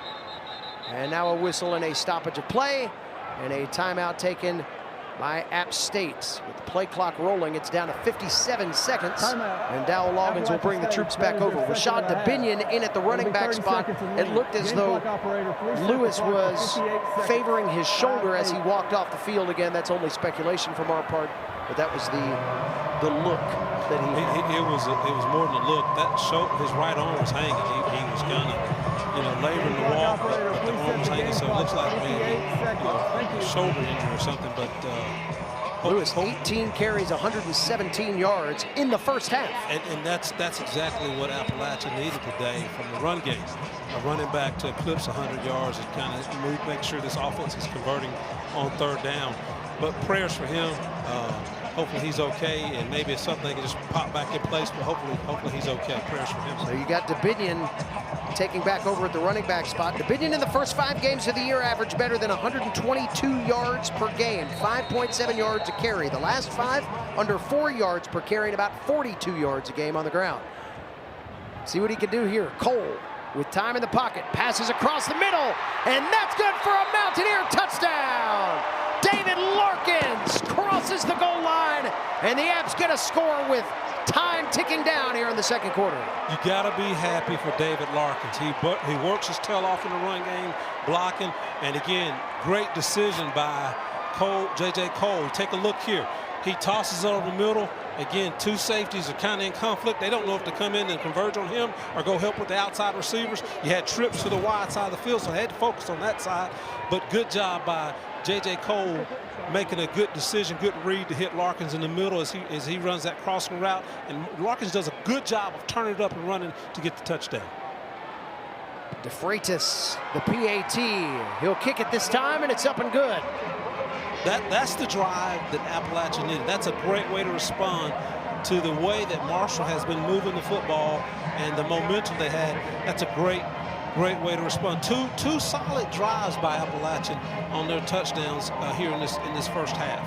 Kind of helps wrestle that time of possession back almost even now at about 14 and a half minutes apiece for both of these teams. It goes down in the books as an 8-play, 75-yard drive, a little over 3 minutes for the Mountaineers. And a sustained drive to allow the defense to be able to make adjustments, get a little bit of breathing room. That's after exactly Marshall right. went with a couple of 1-2 punches there. Boy, what a great game, back and forth action at 21-16. And what do you expect when Appalachian and Marshall get together? I mean, the last 2 games have been won by the home team, and they've kind of gone back and forth, and that's just kind of what you expect when these two football teams get together. David Larkin's 6th career touchdown catch, a 19-yarder, his 2nd score of the year. 53 seconds left until halftime. We'll see if Marshall has time for an answer. They've got 2 timeouts remaining, and they've got a high-octane offense that has scored quickly today. You know, with the way Marshall plays and with this quick tempo offense, 53 seconds is a long time for them.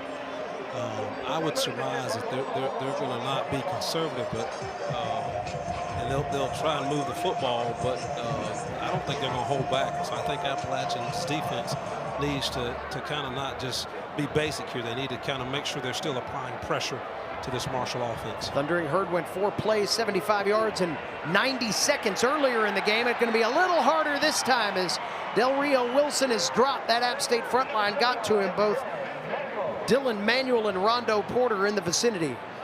3-yard loss. You know, when you rush the passer, when you rush Del Rio Wilson, you got to make sure you stay in your gap. Good job of staying in the gap, not giving him a seam to run in. Looks like they'll probably just take one last snap here. Del Rio Wilson letting the play clock roll down. End off goes to Barbie. It's actually a fake. It's Del Rio Wilson off the left. And that should be how this first half ends. Del Rio Wilson on the keeper. Play clock rolling inside 5, and that'll do it here for first half play. So App State makes a little statement there toward the end. That last-minute touchdown drive makes this a one-possession game heading to halftime. 2 teams trying to get bowl eligible, or at least stay on the path to that. We got a great second half coming your way here from Kidd Brewer Stadium. Until then, halftime here at The Rock, 21-16. Marshall on top of App State here in Boone.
Halftime here at Kid Brewer Stadium. Special day here in App State football as the 2005 National Championship team honored for 20 years of just celebration of their accomplishments, the first of 3 consecutive national championships. And we have the guy who called the signals, made it work. Richie Williams What's joining going on, us here DJ? in the booth. How are Hey, you, man? Good to be here. So tell us about this weekend. There got to be about 60 of you guys back, right? Oh yeah, man. I think about 55 guys showed up, maybe a little more.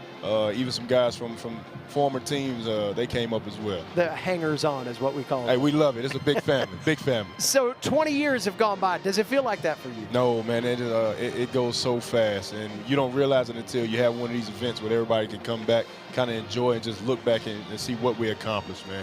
You know, I know we used to talk about some of those accomplishments back at that time and maybe even a few years after that, but now that you've had a little bit more time to reflect and you get back together on a weekend like this, does it start to click just how special that season was and what it really set up moving forward? Oh, most definitely.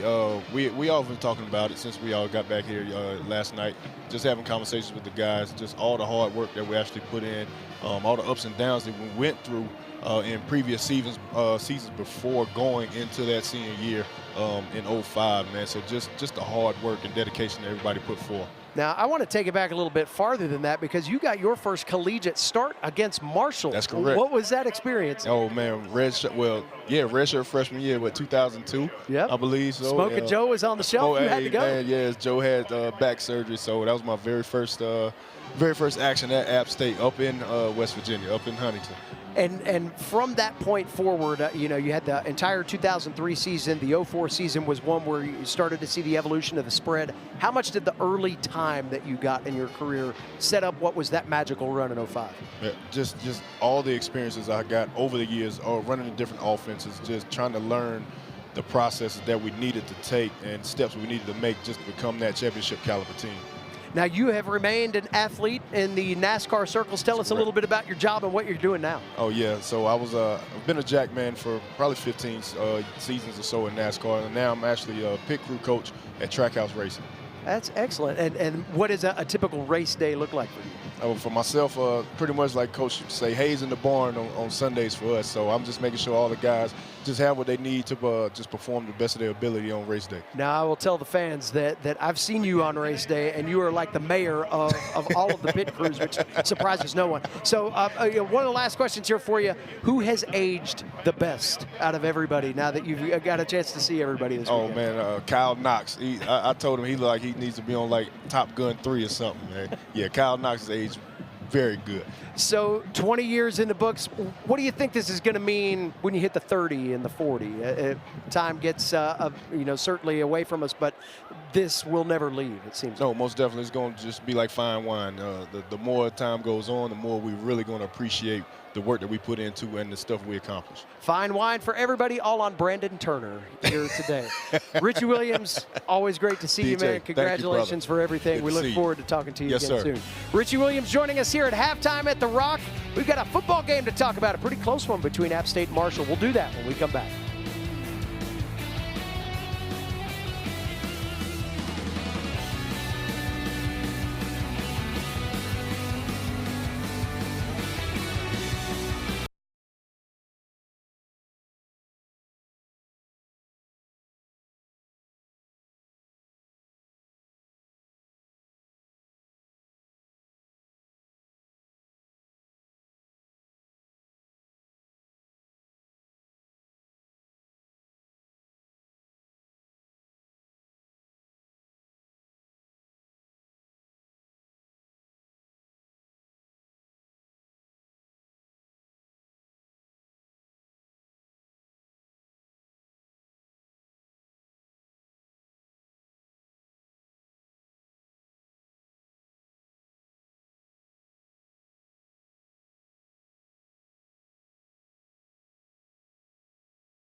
Halftime here at Kid Brewer Stadium. Hey, you know, while you got a break in the action, you got to find a way to keep the action going. Miller Hill has seen better days right now, but yeah, exactly. That's the right look on the face. But hey, everybody pointing toward what is a solid football game thus far. 21-16 Marshall on top of App State. Everybody trying to get their fill. We've got Jerry Moore painted on the sideline while we were away. Plenty more to come from Kid Brewer Stadium in a very meaningful game for both of these two teams. We'll talk more about it when we come back to The Rock right after this.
Halftime here at Kid Brewer Stadium, 21-16 Marshall on top of App State as we go back over some of the first half theatrics from this one.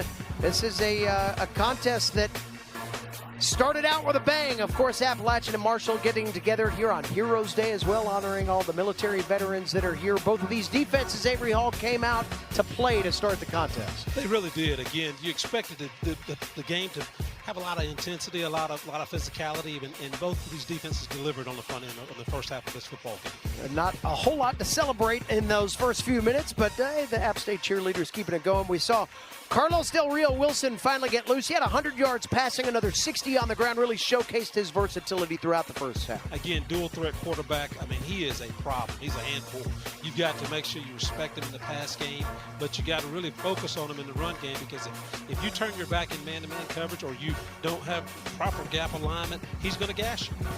And he's got some moves, too. Check out the shimmy there for Carlos Del Rio Wilson, helping lead his team to a 21-16 victory. As we take a look at some of the stats, pretty balanced overall. Marshall with 221 yards of total offense, about 5, almost 6 yards per play, 121 on the ground. App State with one of their better rushing attacks, 113 yards after just a week removed, after having just 1 yard against James Madison last week. We'll take a timeout, come back with second half action right after this from the Rock, where Marshall leads 21-16.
They're still sliding down the hill. They're rumbling, stumbling. I don't know if that's a first down gain or not. That might be a slide for loss. I think he's short. Yeah, he's short on I think so. We need the chains over there. We'll see. But we'll see if that mayhem continues or not. Whoever's manicuring the yard, I think it's that guy. I think he's saying no. I gotta keep this looking nice. We had a good bit of rain yesterday. I was actually driving over here this afternoon thinking, you know, It rained just enough that Miller Hill might be just a slog. We'll see. The turf on the field, those ready for a track meet here in the second half. 21-16, Marshall on top. App State with the ball first. We have seen Trig Lewis, who was lost due to injury late in the second half, right before that Mountaineer touchdown. We've seen Lewis walking around with his helmet in hand. We'll see if he comes out for the opening drive of this second half. He has been an important part of the App State ground game. 18 carries, 117 yards, and a touchdown.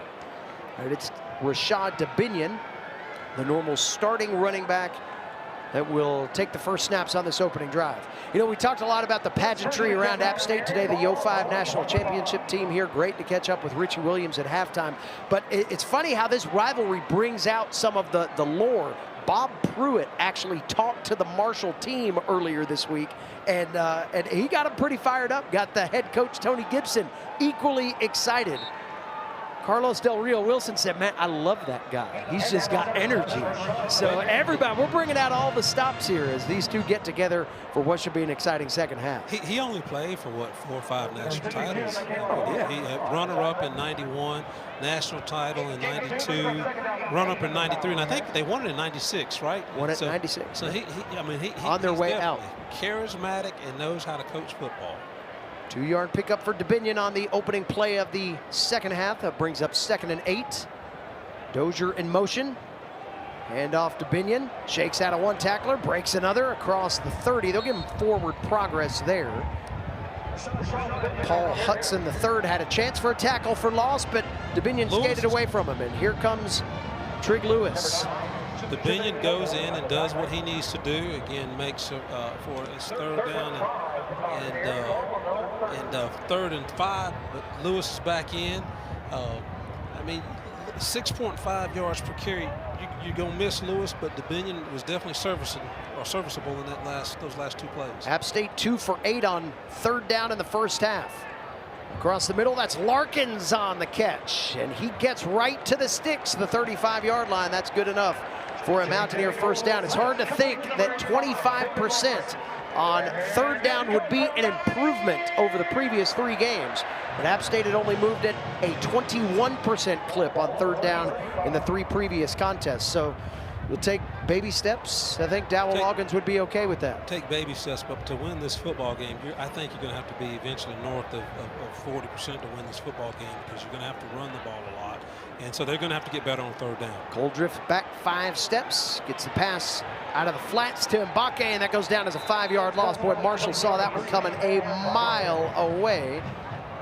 Well, and that's a decision where J.J. Cole probably should have gone vertical versus horizontal. Again, look, he telegraphs that, and that's a slow developing play that allows the corner and safety both to come up.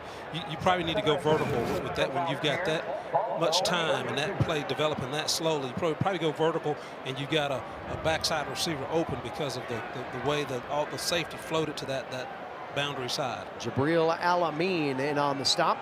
Cole again.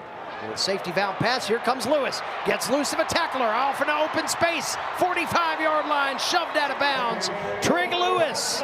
He's got a 2nd gear, and he used that gear to get into Marshall territory. A good job by Trig Lewis. Not only did take a look here again. Cole is patient, gives the play time to develop, but then Lewis is smart. He uses good vision and runs off his offensive lineman well, allows him to set up their block. So good vision and good patience on his part. Lewis 4 catches, 40 yards to go along with 117 on the ground. Mbake in motion. Hand off to Lewis. Running through a pile to the 41-yard line. Ripped down there by Paul Hudson III. Kind of watch out for him.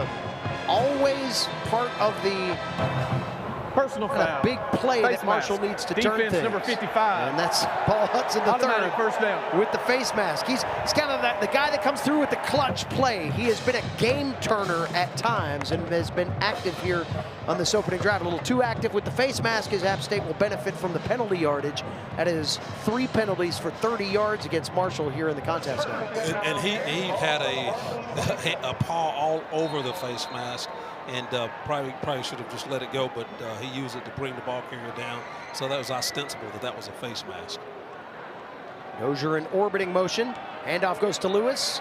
Up the middle he goes again to the 21-yard line. A little downfield progress, a pickup of 5 yards. App State has found a seam in the middle of that defensive front, Avery Hall. When we saw the Mountaineers their most effective in the first half running the ball, it was that middle seam that was their train tracks, so to speak. Middle seam, Griffin Scroggs, Will Flowers, Caden Sweat doing a good job in the interior there. But really, Lewis is doing a good job of being patient, allowing his blockers up front to set up their blocks, get their good angle blocks, and running off of their solid blocks. So just good execution right now up front. Like I said, men do what they have to do, boys do what they want to do. Right now, this offensive line is playing well. Cole going back pylon. He's got a man back there, and that ball goes over the tops of both. That was thrown in the direction of Boogie Trotter, who was there in blanket coverage over the top of Davion Dozier. Boy, that's one of the most athletic matchups, receiver and corner, that you'll see in the league, no matter what. A good matchup. Take a look here. The problem here is Cole expected Dozier to come back. You wouldn't say that that's going to be a back shoulder throw because he was facing the passer, but he probably expected Dozier to come back a little bit to catch that pass, and I bet if they run that 10 more times, they'd connect 9 times. 3rd down and 5 underneath, catch made, 15-yard line just inside that for Dalton Stroman. That'll move the chains, and App State converts on 3rd down again. Stroman just flashed open quick and made the 1st down catch. That's his first catch of the day, if I'm not mistaken. It's good to see him get involved. Again, Dozier, Stroman, those receivers are the big guys that can stretch this field, so it's nice to see him catch a pass in the intermediate passing game as well. Stroman's got a chance to sneak into the top 15 in passing yards before he vacates eligibility here at App State. Here's Larkins again on the catch coming out of the flats, and he is stopped for a loss of a yard on 1st down. Larkins with the 19-yard touchdown catch back at the end of the 1st half. Not as successful with his first grab in the 2nd. They are kind to him and give him no gain on the play. Well, Dayton Smith, the safety, he came up, pretty fast on that play and made a great open field tackle. Larkin's not a very fast guy. He's effective, but Dayton Smith just came up and made a great play. There's a toss to Lewis, left side run, trying to use that offensive line inside the 5, knocked out at the 3. Lewis again, patient is the word Avery Hall used a moment ago. Great blocking downfield by Will Flowers to spring him free. I tell you what, I like the way the big guys, the big ugly guys up front, I like the way they're coming off the ball and how they're being aggressive. And again, Lewis is just being very patient with his running right now. Here's Lewis, straight up the middle, touchdown, black and gold. Mountaineers put it together on the opening drive, and they put themselves back on top, 22-21. Outstanding drive. Now that's an Appalachian State, blue collar, physical, we're going to get it done type drive. Again, offensive line knocking folks off the ball, running backs being patient, having good vision, having good balance, running tough in between the tackles and on the outside perimeter. That was a great drive, David Jackson. DeFreitas on for the PAT. We'll give App State a 2-point advantage.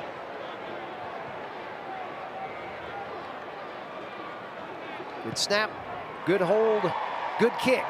Great start. 12 plays, 75 yards in just under 5.5 minutes. The Mountaineers find themselves up 2 on Marshall, 23-21 at the Rock.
Back at Kid Brewer Stadium, yeah, they're a little pumped up now. Something to cheer about, something to dance to. The Mountaineers back on top, 23-21. Again, 12-play, 75-yard drive, 5:33 off the opening third quarter clock.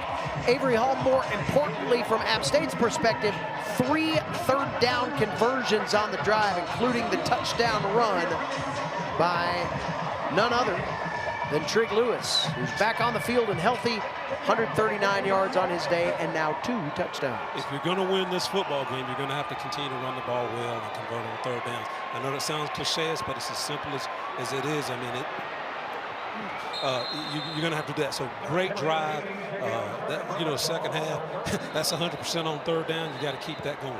Xavier Turner Bradshaw with a solid return of about 33 yards.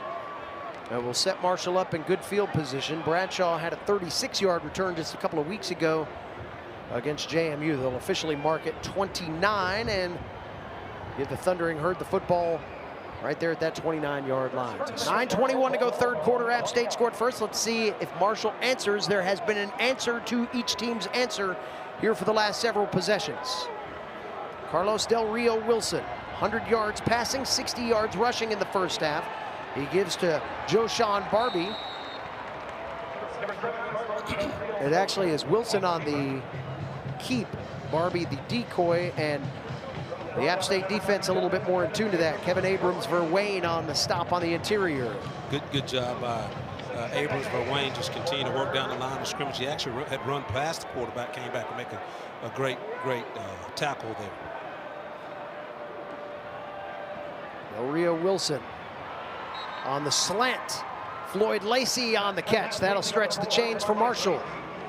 That's a hard play to stop. I mean, that inside slant route, particularly when you got a guy like, Floyd Lacey, has a big body. He's 6 foot, 187. Not a huge guy, but a tall guy, and has a good catch radius and can block out that defender when he does that inside slant. 6 catches, 79 yards. Del Rio Wilson finds him again. This time he gets away from a tackler inside the 40, and Floyd Lacey moves the chains into Mountaineer territory as he gets a little closer to the 100-yard threshold on the day. Tell you what, that was a great hustle play by Colton Ferris. I mean, had he not tackled him from behind, I know it looked like there were other defenders in the vicinity, but he would still be running if Colton Ferris hadn't had hustle to make that tackle. Lacey at 101 as Barbie takes the left side run into the Mountaineers secondary and is finally twisted down to the turf. Rondo Porter on the stop. Go back to Lacey. He had 3 games in the middle of the season, all consecutive 100-yard games, so this his 4th over the century mark. He said, every time that I have the ball, I want to run through somebody. A physical, bruising, offensive weapon. And he is starting to get loose here in the third quarter. 2-point App State lead. Del Rio Wilson with the toss out to Barbie, left side, out of an arm tackle, still on his feet inside the 10, and is wrapped up at the 9-yard line. Marshall inside the Mountaineer 10, first and goal. That's poor tackling. You got to do a better job of tackling. Again, that was a well-executed offensive play. Again, look at here. They kind of pitch it out to him. He has a seam, sees a lot of real estate, but you got to make an open field tackle. You got to give a little more effort than that and make that tackle authoritative, particularly in a tight, close football game like this one. Dylan Manuel on the stop. First and goal. They'll mark it right at the 10-yard line. Marshall trying to answer. Del Rio Wilson hands off to Allen, who bounces off a couple of his own men and will take a twist to the turf at the 8-yard line. Pickup of 2 on first down. Well, this third quarter is flying by. 2 possessions have almost taken us inside the 6-minute mark. It's interesting. We talk about Appalachian having to run the football to have success. Well, the defense has to stop the run. And right now, Marshall's offensive line, they're controlling our defensive line. Now the defensive line at Appalachian, they've made a few good plays, in between, plays here. But right now, Marshall's offensive line is controlling the line of scrimmage. Del Rio Wilson clearing Allen out, tries to run up the middle, and Kyle Arnholt and crew will stop him. That'll bring up third and goal from about the 6. The way Marshall's been moving the football on this particular drive, holding them to a field goal would be a win. Now, again, I may be premature in talking about that, but if they can get a stop here on third and hold them to a field goal, I would think that that's a win, particularly the way they were moving the football earlier in this drive. Marshall 3 of 6 on 3rd down this afternoon. All of that in the first half. Payne in motion. Del Rio Wilson with time, throws it, zings it over the head of Lacey, incomplete. Boy, he had him. He was wide open in the back of the end zone, but Del Rio Wilson just sailed that pass enough as it went over the outstretched fingertips of Floyd Lacey. That was definitely busted coverage because, again, you got Floyd out there, and I think he thought he had safety help over top. There's nobody there. If he throws that ball accurately, that's an easy touchdown for Lacey. Again, I think Floyd thought the safety was going to be over top that receiver, and that was not the case. Chip shot field goal here for Lorcan Quinn.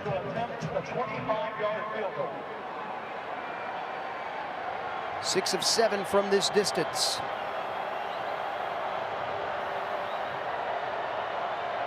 Good snap. The hold is down. The kick nearly over the backup net and on to Miller Hill. So Marshall swings it back in front on the foot of Lorcan Quinn. The freshman puts the Herd up 1 at 24-23 as we play on in the 3rd quarter here in Boone.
Back in Boone, you know, if you don't clean out your refrigerator, your condiments will just run right out of that environment.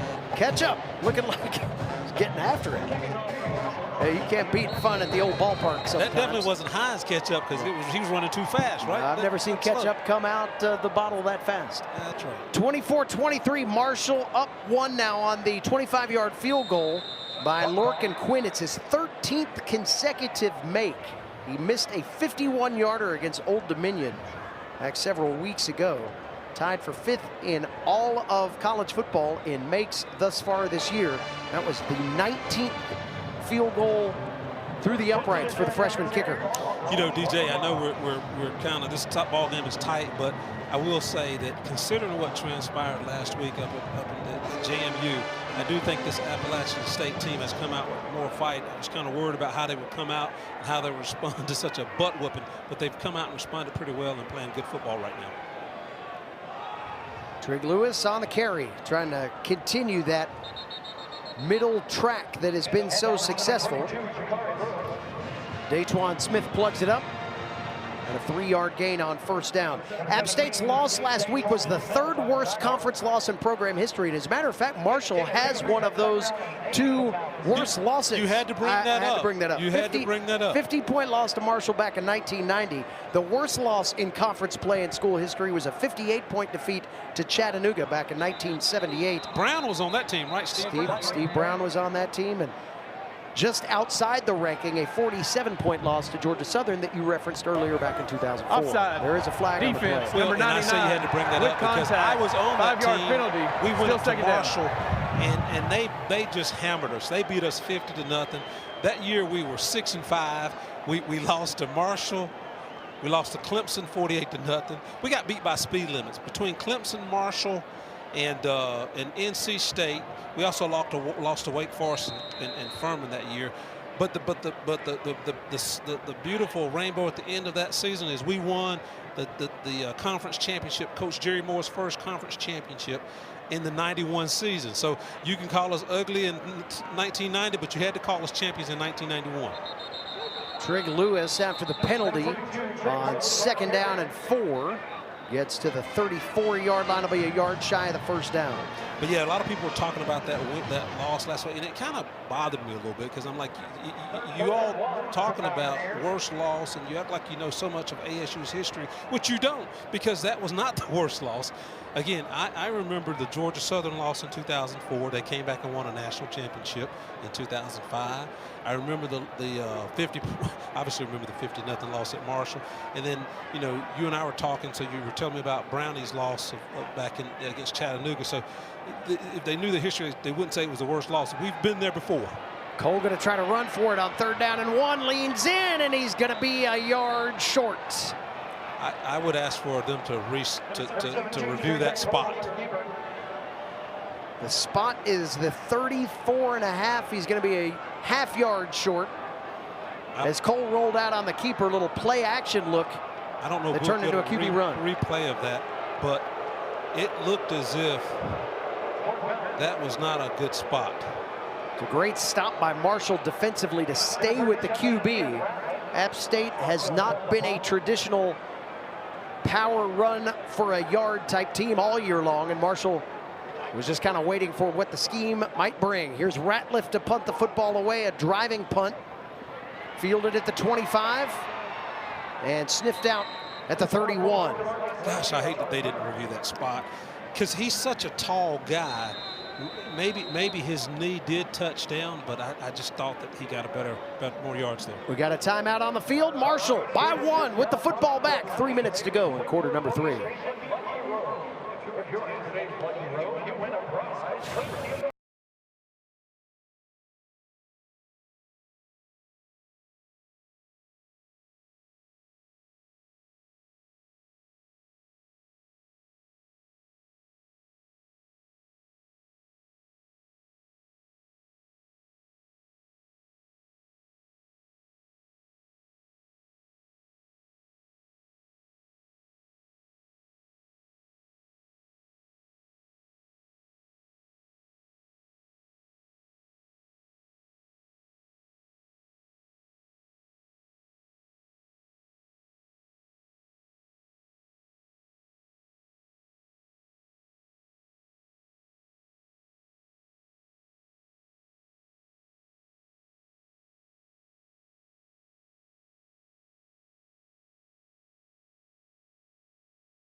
Back at Kid Brewer Stadium. Fans excited for this one. It's a nail-biter, 1-point game. 24-23 Marshall on top. App State, after the Marshall field goal that put them ahead, could not get a drive put together, and we'll see if Marshall can utilize that potent offense and get some separation. The pass to Toby Payne, incomplete. Marshall rushed 34 times last week for 168 yards. They're at 28 for 153 right now. That snapped a 7-game streak where they rushed the ball 40 or more times in a game. They are south of that productivity, but their run game has been solid, 5.5 yards per touch. We'll see if they use that to their advantage. And just on that cue, you see Barbie get loose into Mountaineer territory to the 45-yard line. The ground game is where Marshall can salt games away. Again, this is what they want to do. Again, Rod Smith, wherever he's been the offensive coordinator, he has run the football and run it very, very well. That's what Marshall wants to do, and they do it in a quick tempo, trying to wear down this defense at the same time. Del Rio Wilson going for the home run ball. That's way overthrown. Nearly a pick opportunity for Zaire Gamble had he had one more step.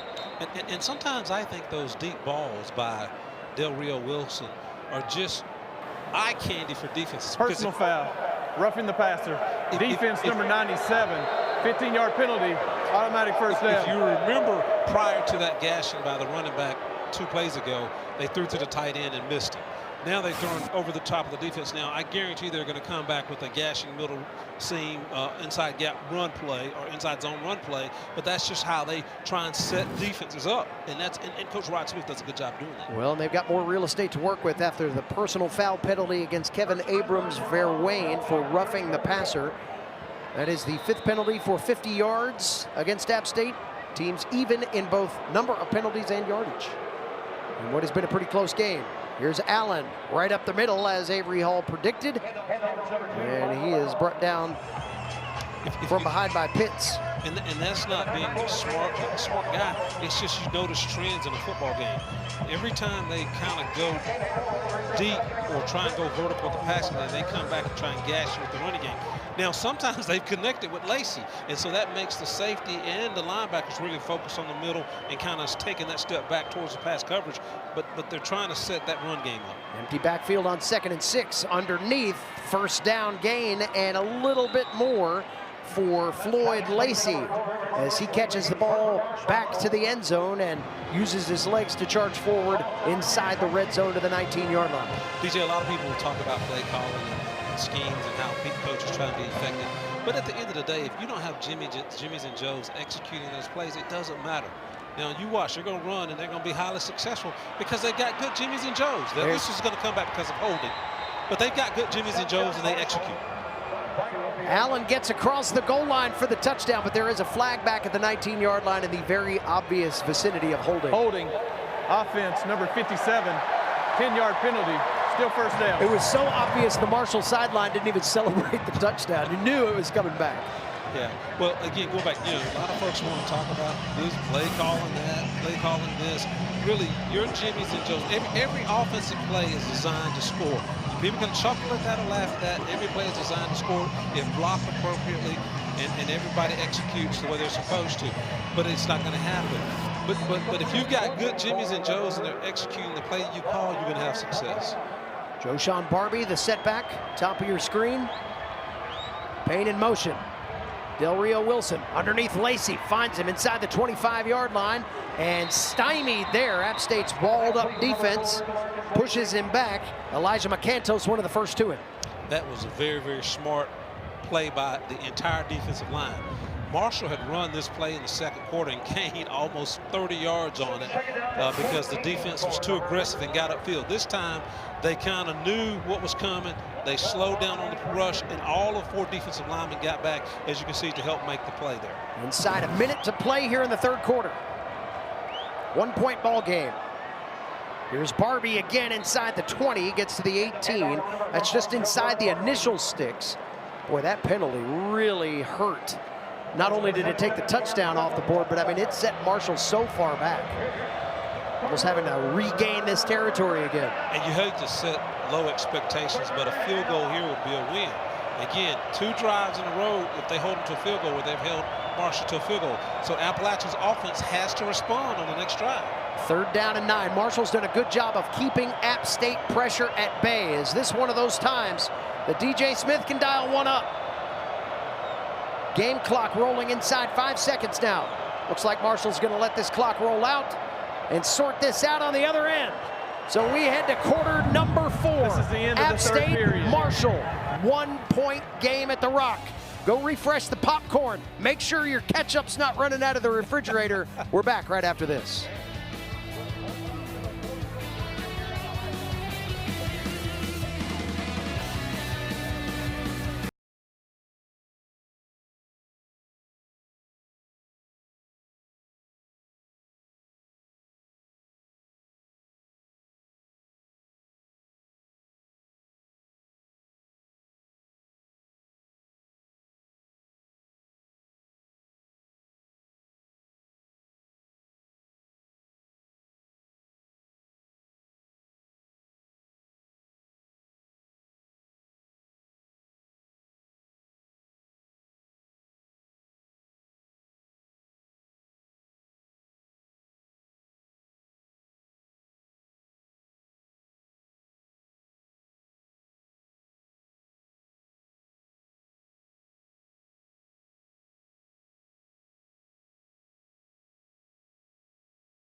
Sick Kid Brewer Stadium. David Jackson, Avery Hall back with you. Glad you're with us. 1-point game. App State, Marshall. Kind of how this rivalry was meant to be. 29th meeting. Marshall with 2 wins and 3 Sun Belt meetings. App State is 3-2 against the Herd in the FBS era. Played a couple of non-conference games against each other before Marshall joined the league. Here we go, 3rd down and 9. Drama on the first play of the 4th quarter. Del Rio Wilson with a ton of time. Now takes it upon himself, sprinting toward the sideline and knocked at the 10-yard line. That's going to be a yard shy of the 1st down. So a 4th down play coming up for the Herd. 4th down play, that's a favorable spot too. Looks like they're going to go for the field goal. Again, if you hold them to 3, it's a win, and it makes it still a one-possession ball game. But again, you may say not a good rush, and they did get upfield, but at least they didn't give him a hole where he could run upfield and get, you know, it's easy to get to the end zone going straight up the field. They forced him outside and gave some time for help to come. Lorcan Quinn hit from 25 earlier, his 13th consecutive make. This from 28, and a 4-point lead, and it's blocked. The Mountaineers block it. No points. That's huge. That is huge. A momentum shift potentially with 14:09 to go in the game. So DJ, you and I were talking offline about going for the extra point and going for the 2-point conversion. That's Nigel Cooper who got his hand on it. And so now we're even. They blocked the point because that was going to come back to hunt Appalachian, going for 2 versus kicking the extra point. Now you wish you had that point in a 1-point game. You're talking about an even contest, yeah.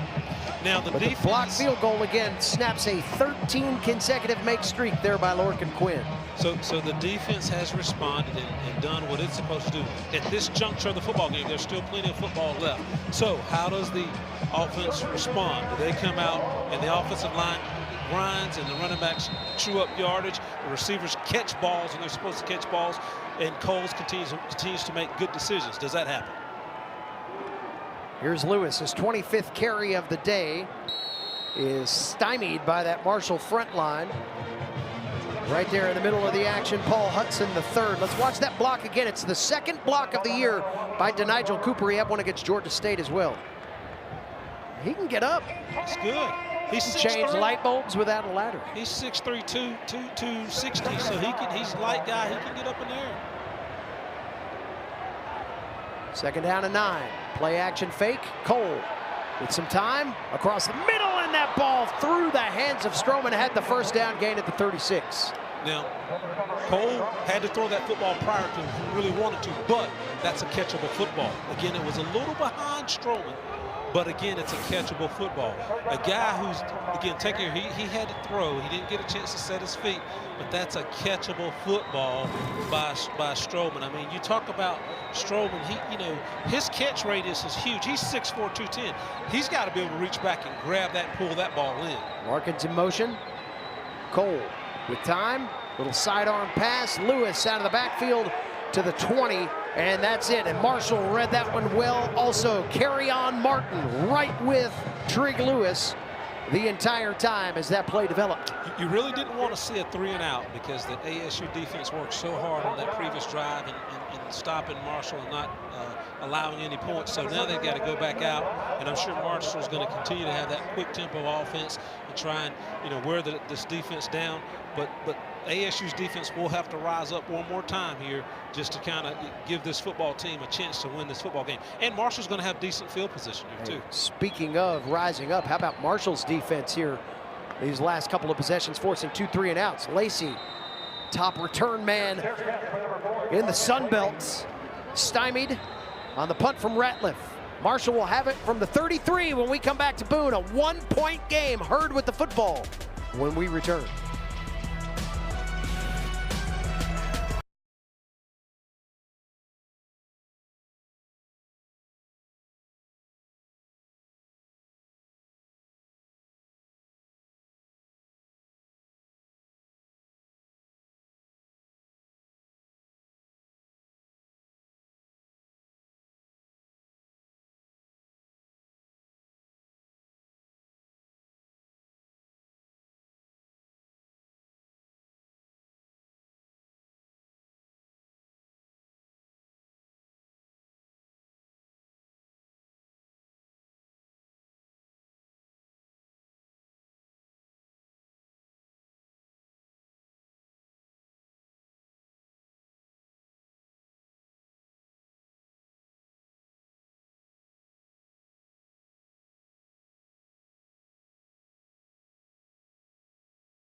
Everybody excited about nail-biting football. Maybe she's a little bit more excited than most, but hey, celebrate a well-contested game, and that's what we've had here today at Kidd Brewer Stadium, a one-point affair. Marshall leads by a point. As we've mentioned, App State failed on a two-point conversion try early in the contest. It may loom large. Here's Barbie on the run. Big chunk play up toward midfield, and that was the run that Marshall needed to start this drive after their defense has pitched back-to-back 3-and-outs to set up an opportunity to wrestle away a little bit of clock and a little bit of command in this football game. And you talk about their defense holding ASU to 3-and-outs. That's where ASU has to be more effective and proficient on offense. But Marshall is answering the bell. I mean, they're moving the football on first down and getting productive yards on first down and giving themselves at least 4 to 5, 6, 7 play drives to kind of keep themselves moving. But ASU's offense has to respond with a more effective drive. Time out on the field for an injury to the offensive team. A stoppage of play here briefly. Cam Fleming on that tackle of Floyd Lacey. 4-yard pickup for Marshall on first down as they creep into App State territory. Again, a blocked field goal on the last drive. Lork and Quinn had made from 25, got blocked at 28. Trips to the wide side of the field. Look for Marshall, run back to the left. Fake on the run, the pass deflected. And falls incomplete to the turf. That was a forward pass. And boy, that pocket collapsed quickly on Carlos Del Rio Wilson. That's the best pressure that App State's had in the entire second half. Good pressure, and they actually faked. Really on the field was a forward pass for an incomplete pass. I was thinking trips to the wide side of the field. The last time they in that formation, they ran back to the left, but this time he's throwing it out. Game clock operator, please set the clock to 11:41. 11:41. But again, that's showing a similar formation, but running a different play. Good job by Marshall's offensive coordinator. Hurd 3 of 8 on third down. 0 for 2 here in the second half. 4 wide. Del Rio Wilson sends Allen out in motion. Pocket collapsing. Del Rio Wilson takes off on his feet to the 45-yard line. And that's actually Zion Turner on the carry. Turner ends up about 5 yards shy. You know, when Zion Turner or Del Rio Wilson, when they run the football, I cringe. But really, that was a great job by the defensive line. I know he got 5 yards. I know that they didn't put an inordinate amount of pressure on him. But what they did was they put pressure on him while maintaining their gaps, not allowing too much space for him to find a seam, because these dual threat quarterbacks, if they see a seam, they are going to gash, and I hate to be redundant there. So good job of rushing and maintaining gap responsibility there. Totten has pinned 16 punts back inside the 20-yard line, and that one will get signaled for a touchback, as it just did check up at about the half-yard line and bounce in. So App State will get a little bit of extra territory. The Mountaineers get the defensive stand. 10:50 to go, 1-point game. Mountaineers with the ball when we come back.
Just under 11 minutes to go here in Kip Brewer Stadium. Perfect setting for rivalry football here on this afternoon. 24-23, Marshall by a point. There you see the 61 painted on the hill just above Miller Hill in honor of former App State head coach and former Mountaineer Sean Clark, a good friend of Marshall head coach Tony Gibson, so much so that Gibson reached out to Coach Clark's family this week and said, hey, is it okay if we put a 61 sticker on our helmet as well?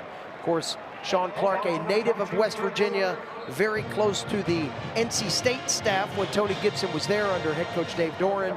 And just another show of classiness between these two rivals. It is possible to despise each other on the football field, but show respect for one another off. And I know a lot of Mountaineer fans will remember Marshall was the first destination for football after Helene last year, and the Marshall fan base was incredibly hospitable to a group of folks that had just been through one of the most traumatic experiences, and they made that a very pleasant one up in Huntington. So game respects game here as App State goes for a 3rd down and 1 play, trying to move the sticks. Lewis gobbled up, and Marshall gets the stop.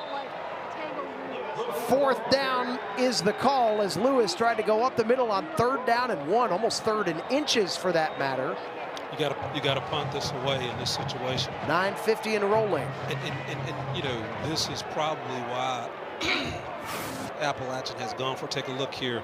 Offensive line gets a decent push, but I think Lewis, he pauses and tries to look to the outside, then goes back inside. These guys are too big, too fast, too strong. That gap's going to close quickly.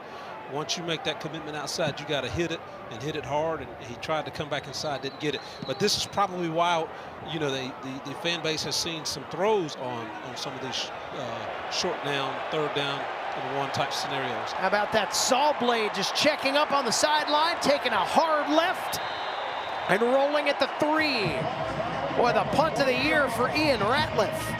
It's a heck he had of a a 54-yarder earlier. That one 70. A 70-yard punt for Ian Ratliff. Comes at just the right time to pin Marshall deep. That bests his career mark of 54 set against Boise State earlier this year. That's a timely, good punt by Ratliff. Again, if they can at least hold them down to at least maybe 2, a 3 and out, or even a 4 or 5 play drive, they're going to get excellent field position. And this clock is winding down. You got 9 minutes and 9 seconds left. So I'm sure ASU may get the ball two more times, if that. But again, they've got to get a good defensive stop here. Del Rio Wilson out of his own end zone. Here's Roberts right into Rondo Porter's hands as he picks up maybe a yard on the play. They'll call it 2. We'll bring up 2nd and 8 from the 9-yard line. He's 6'1", 203, so they're trying to give it to one of the bigger backs and seeing if he can, you know, create some breathing room. But ASU still has to play tough here. Be great to go 3 and out here. Del Rio Wilson rolling left. Pass out on the left sideline is complete up across the 20-yard line to DeAndre Tamarez. His first catch of the 2nd half. That'll move the chains. That's a gutsy call. Again, you're thrown out there in the flats. Anything can happen to INT or pick 6. Again, you know, just good, strong arm, good throw by Del Rio Wilson. Good catch. Gutsy call there. Zion Turner back in at the QB spot. 1st and 10. Handoff Roberts. Tries to turn up the seam. Kyle Arnholt gets him from behind. About a 3-yard pickup on 1st down. Good job by Kyle Arnholt running sideline to, well, not sideline, running to the wide side of the field. Again, that back's pretty quick, but he turned on the Jets, did a good job of getting out there and making a great tackle there and not allowing him to get more yardage. Turner 2 of 3 passing, 19 yards. He's got 9 yards rushing from the QB spot. He's got Allen off his right hip, fakes to Allen, rolling out. Pass complete on the curl. Lacey up across the 25. He'll be pulled at the 27, about 3 yards shy of the 1st down. So a 3rd and 3 call for Marshall. Hell's bells ring here on 3rd down at the Rock. And this cold crowd, as the sun starts to set, rises to their feet.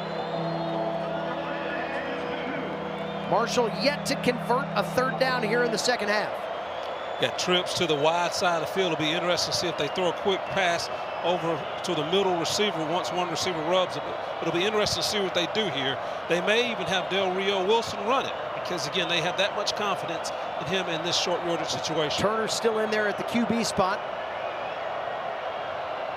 Bunch set underneath. He's going that way. Pass complete at the 30-yard line and a release after the fact. That's a first down grab for Marshall.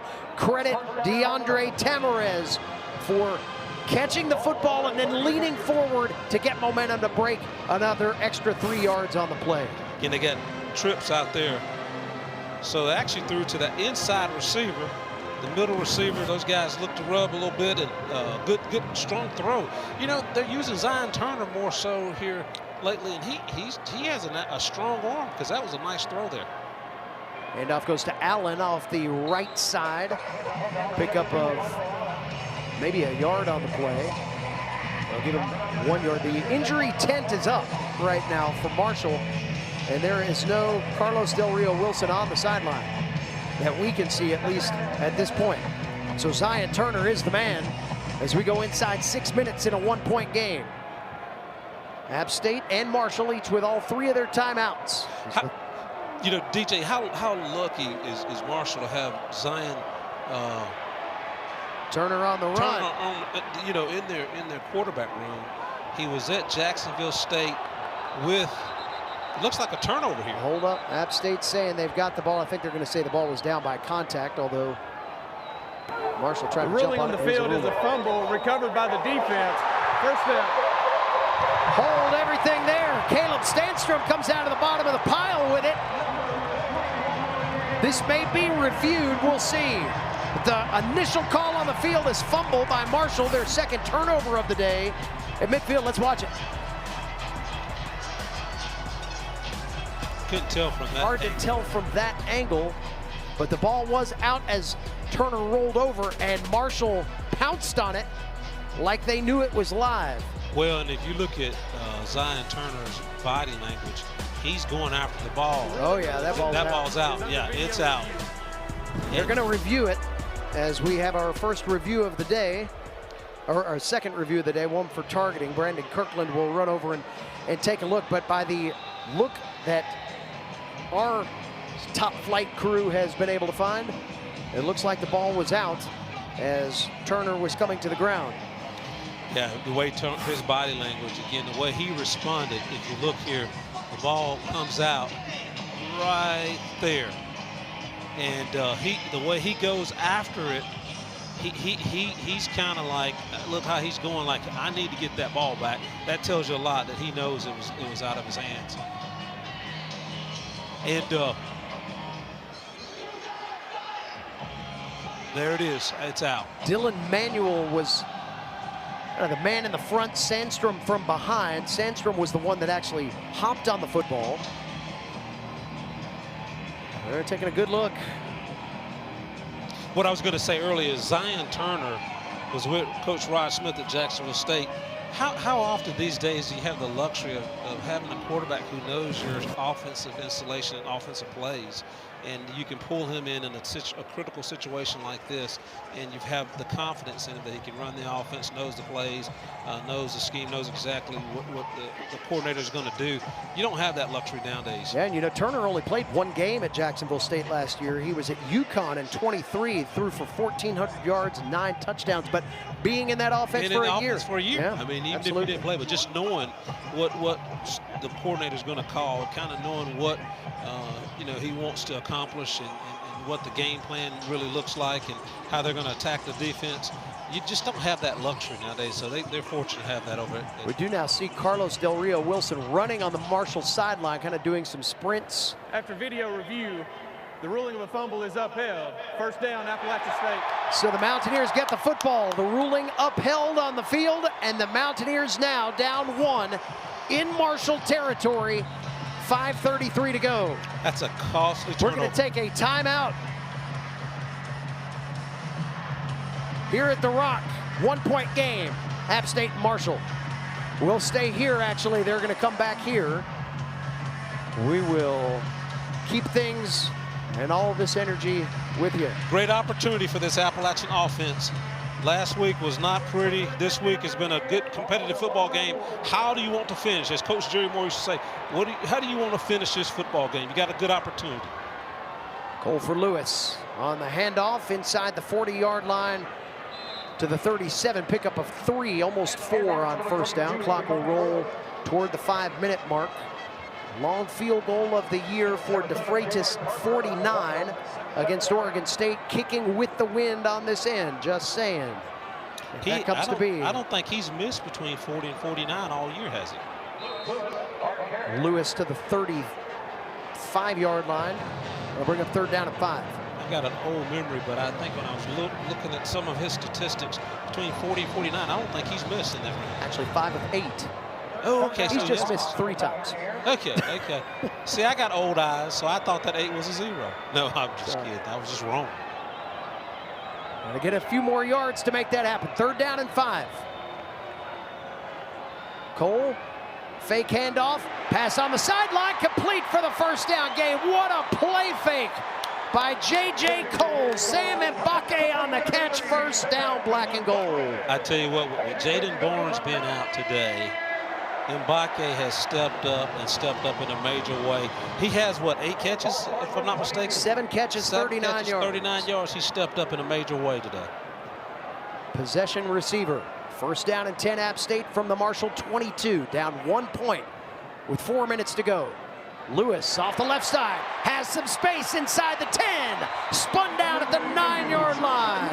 Touchdown saving tackle by Cam Smith. And the Mountaineers first and goal now.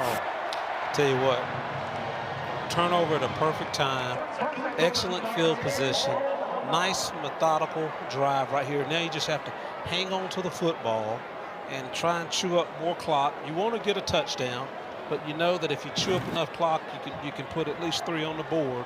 But nice methodical drive here. Cole gets the snap. Hand off Lewis, this time right side run. And he's tackled in the middle. Paul Hudson, the third, in on the play. You know, one thing, Marshall +9 in the takeaway game coming in today. Today -2, and the blocked field goal as well. And Appalachian will take that all day. Looking at Jakari Trigg Lewis, he's a 5'10", 210-pound, 5-pound freshman. You know, DJ, he has been very, very mature in the way he's run the football today. Not only with his yard after initial contact, but just with his patience behind the offensive line. Second down, Lewis again, left side, and Cam Smith catches up with him at the 5-yard line. Another stop by Smith that saves points for Marshall, as he was the lone man back. That'll bring up third and goal from the 5-yard line as the clock rolls. App State can't let it get to the 2-minute timeout, but awfully close to it. Mountaineers 6 of 15 on third down. They were 2 of 8 at halftime. Here we go, third and goal from the 5. Cole gets the snap, rolling out toward his right. Looking short, that's Mbake, catches at the 4-yard line and is plowed out of bounds by Boogie Trotter. Good coverage there for Marshall. That'll bring up fourth down. Stops the clock with 2:06 to go, and the field goal unit comes out. Dominic DeFreitas, freshman out of Napanee, Indiana. 13 of 16 on the year.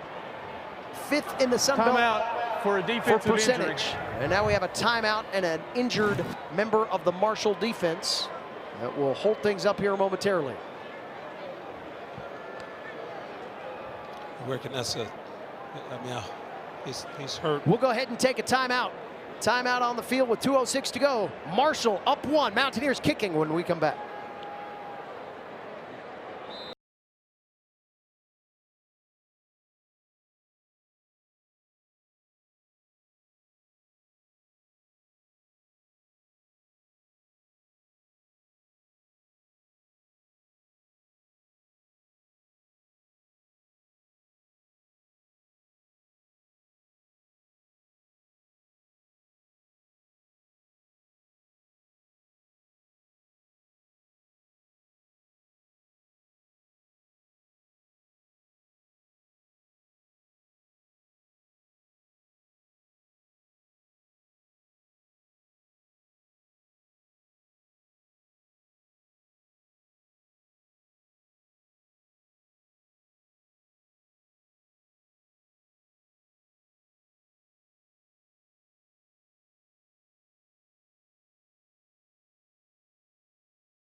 2:06 to go, fourth quarter. David Jackson, Avery Hall back with you. Marshall by a point, 24-23. Dominic DeFreitas to kick what would be a 23-yard field goal with the wind at his back to give App State a lead with about 2 minutes to go in the fourth. DeFreitas 4 for 4 from this distance on the year. Ian Ratliff, the holder. The long snapper, Jacob Poff. Snap down, hold good, kick on the way, and it is through, and the Mountaineers take the lead. 26-24 with 2:02 to go. Dominic DeFreitas, his second field goal of the day. Great way to respond. Now, Appalachian's defense has a great opportunity. Some people would say it's a stressful opportunity. I think it's a great opportunity to go out and try and preserve this football game by stopping Marshall. And they'll have, Marshall has what, 3 timeouts? DJ, I can't see down there. I think 3 timeouts. They've got Marshall number almost 2 15 minutes is now left. wearing number 43. And they'll get the 2-minute timeout. But great opportunity for this Appalachian defense coming up. So off the turnover, 8-play drive, 35 yards, 3:31 off the fourth quarter clock. A 23-yard field goal by Dominic DeFreitas, his second of the day, gives App State a 2-point lead. Lorcan Quinn, a 55-yard career long against Coastal Carolina. He has kicked 6 field goals. He has attempted 6 field goals this year of 50-plus. He has made 4 of them. So field position is going to be everything. The touchback on the kickoff will give Marshall the football at the 25-yard line, and we'll see who the signal caller will be. Carlos Del Rio Wilson was injured, was trying to work that out on the sideline. Looks like Zion Turner's back. Zion Turner is back after the fumble that led to the App State short drive and go-ahead field goal. 2:02 to go. We'll have the 2-minute stoppage here in a moment. Each team with 3 timeouts left. The Rock getting loud here in the fourth quarter. Holding. There's a Turner holder. To the 30-yard line on the catch. About a 5-yard gain for Marshall as Tamarez comes back to the football. I apologize. I get excited. I clearly saw a hold on the defensive end. This is the 2-minute timeout. That'll be the 2-minute warning. We'll get Avery some resuscitation, and we'll come back right after this. 26-24, App State by 2 at the Rock.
DJ, it's pretty obvious I'm a fan before I'm a color analyst, but you can clearly see the hole there on Verwaine's Abrams there. Again, his shoulder, his body torque or turned, so that means that the tight end had engaged or held his shoulder, but maybe he was not engaged long enough for them to call it. But in a tight football game, you got to make those calls. Zion Turner on 2nd and 5. Handoff goes to Joshawn Barbie, who is stood up shy of the first down, picks up another yard. App State with a gang tackle in there in the middle. Colton Ferris coming out of the bottom of the pile, along with Kevin Abrams Verwaine. 3rd down and 4. Minute 35 and rolling. 2-point App State lead. Turner, pass complete. Lacey gets free, and another couple extra yards up to the 42-yard line. 1st down, Marshall. Boy, what a catch from Floyd Lacey. Again, when you need a big-time play, you go to a big-time player. Floyd Lacey, and he's the type guy who's going to make those plays for Marshall down the stretch if they're able to make those plays. Got 12 catches for 134. Here's Turner off his back foot. Pass to the tight end out of the backfield is Toby Payne. And he'll catch up near the 45. They'll mark him at the 46-yard line. Pickup of nearly 5 on 1st down. Actually, they'll call it exactly that. 2nd down and 5 coming up. Toby does a good job of getting out of bounds, stopping the clock. Again, they've got about 54 yards to pay dirt, and I'm sure they need to probably get it within the 30 on field goal. So two or three critical plays coming up for this Appalachian defense. A win for Marshall is bowl eligibility. A win for App State is an opportunity to get there next week. Here's Turner drifting back. His pass complete. Payne caught that ball in 1st down space, but the forward progress will be a yard short. He actually came back against the grain, had the 1st down catch that didn't give him that forward progress. So 2nd and 1.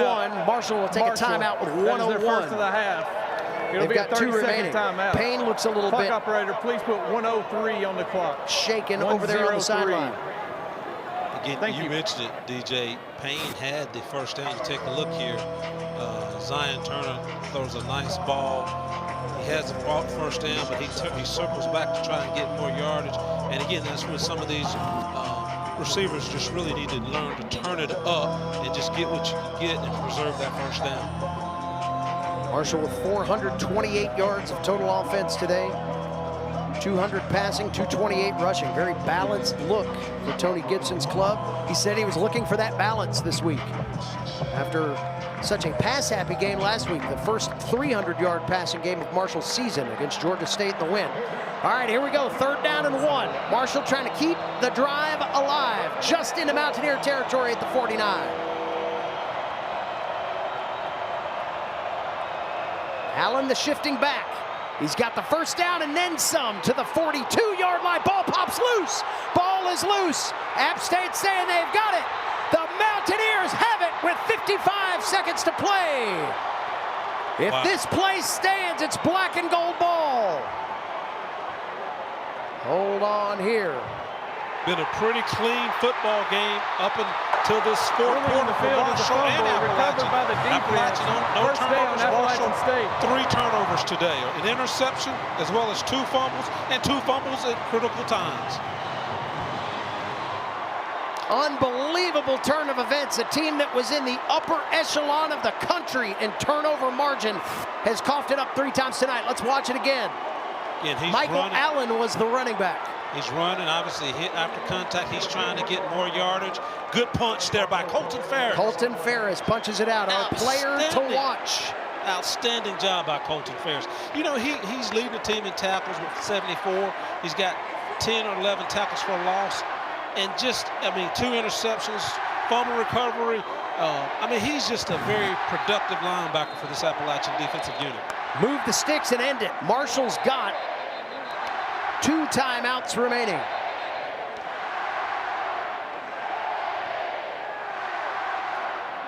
J.J. Cole throwing his arms up in the air. What a game for the Mountaineer redshirt sophomore. And Trig Lewis, 33 carries for 175. Cole will take a knee. Marshall will take a timeout with 50 seconds to go. Timeout, Marshall.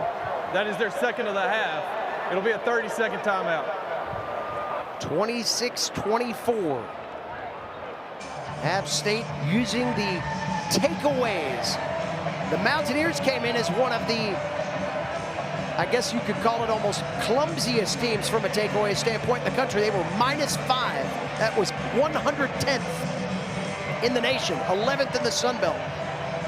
Marshall +9, second in the conference, 10th in the country. And it's App State +3 today that has led directly to this opportunity. Well, and David Jackson, you know historically, anytime these two teams get together, it's a slugfest. It's a good football game. It goes down to the wire most of the time. And again, today has been no different. I mean, it's just been a, good physical football game. You got two teams fighting for bowl eligibility. You got two teams fighting for a little pride. I mean, the season has not gone as well as either team would have liked so far. So just a good football game here today. Cole will get the snap. He'll stand, he'll dance. And he will be whistled down, and Marshall will take that last time out with 46 seconds to go. Timeout. Marshall. Herd taking on Georgia Southern next week in Huntington. App State hosting Arkansas State please here. Set the clock to 47 seconds. Post-Turkey. 4-7. Third down coming up. 47 seconds to play. App State trying to finish off what would be the bounce back of the season for sure, and a defining moment in the Dowell Loggins era. If they can just manipulate the clock.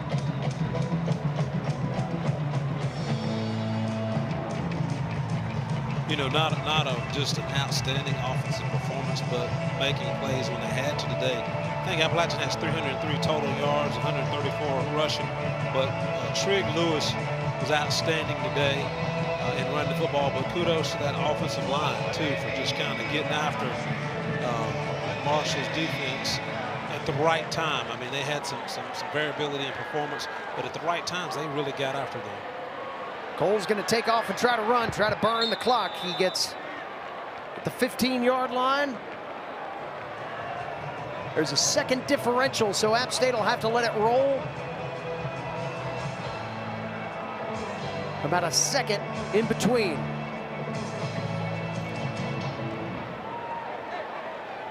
So the Mountaineers just gathering one more time to ice it, and this has got to be agony for Tony Gibson's club to have to stand here and watch it happen. Clock rolling down inside 15 seconds. Avery Hall, like I said, a defining stand-up moment for this App State football team. The way that things transpired last week, DJ, it would be easy to... Timeout. Appalachian State, that is their first of the half. Shot fireworks a little early. Yeah, it'd be easy 2 seconds. for this team to have come out and hung their heads and spend a little time in Pity City. But I thought they fought today. Now, DJ, you and I know they were without Jaden Barnes. Swan is hurt. Offensive line, Trent Ramsey's lineman Trent Ramsey's still out. Has and a couple other defensive players didn't play. A lot of people don't realize that. So this team fought, and they were able to pull out a win. So I think it's a huge step for this team. And forget us as fans, forget the coaches.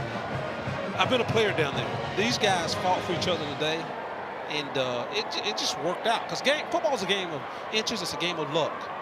And the ball could have bounced either way with two good football teams. Well, two teams fighting their tails off. But Appalachian preserved and won. 2 seconds left. Cole will run it. Gets tackled. Clock 0. Ball game at the Rock. Mountaineers finish it off. They defeat the Marshall Thundering Herd. And both of these teams will play for bowl eligibility in the final week of the regular season. App State will host Arkansas State here at the Rock next week. And Marshall will need a win over Georgia Southern to punch their ticket toward a postseason chance. Avery Hall, your final thoughts on this one. What a game. What a game. Colton Ferris, outstanding football game. Defensive line, kudos to those guys for playing hard and stopping the run.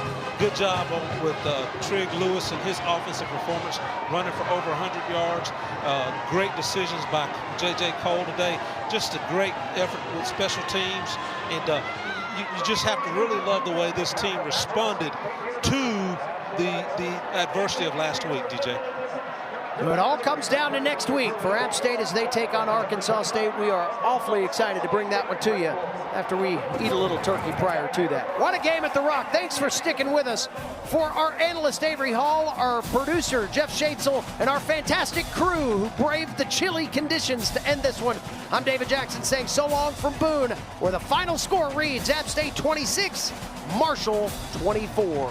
All games airing on the ESPN networks are streaming live and archived on the ESPN app. This has been a presentation of ESPN. Good night from the Rock.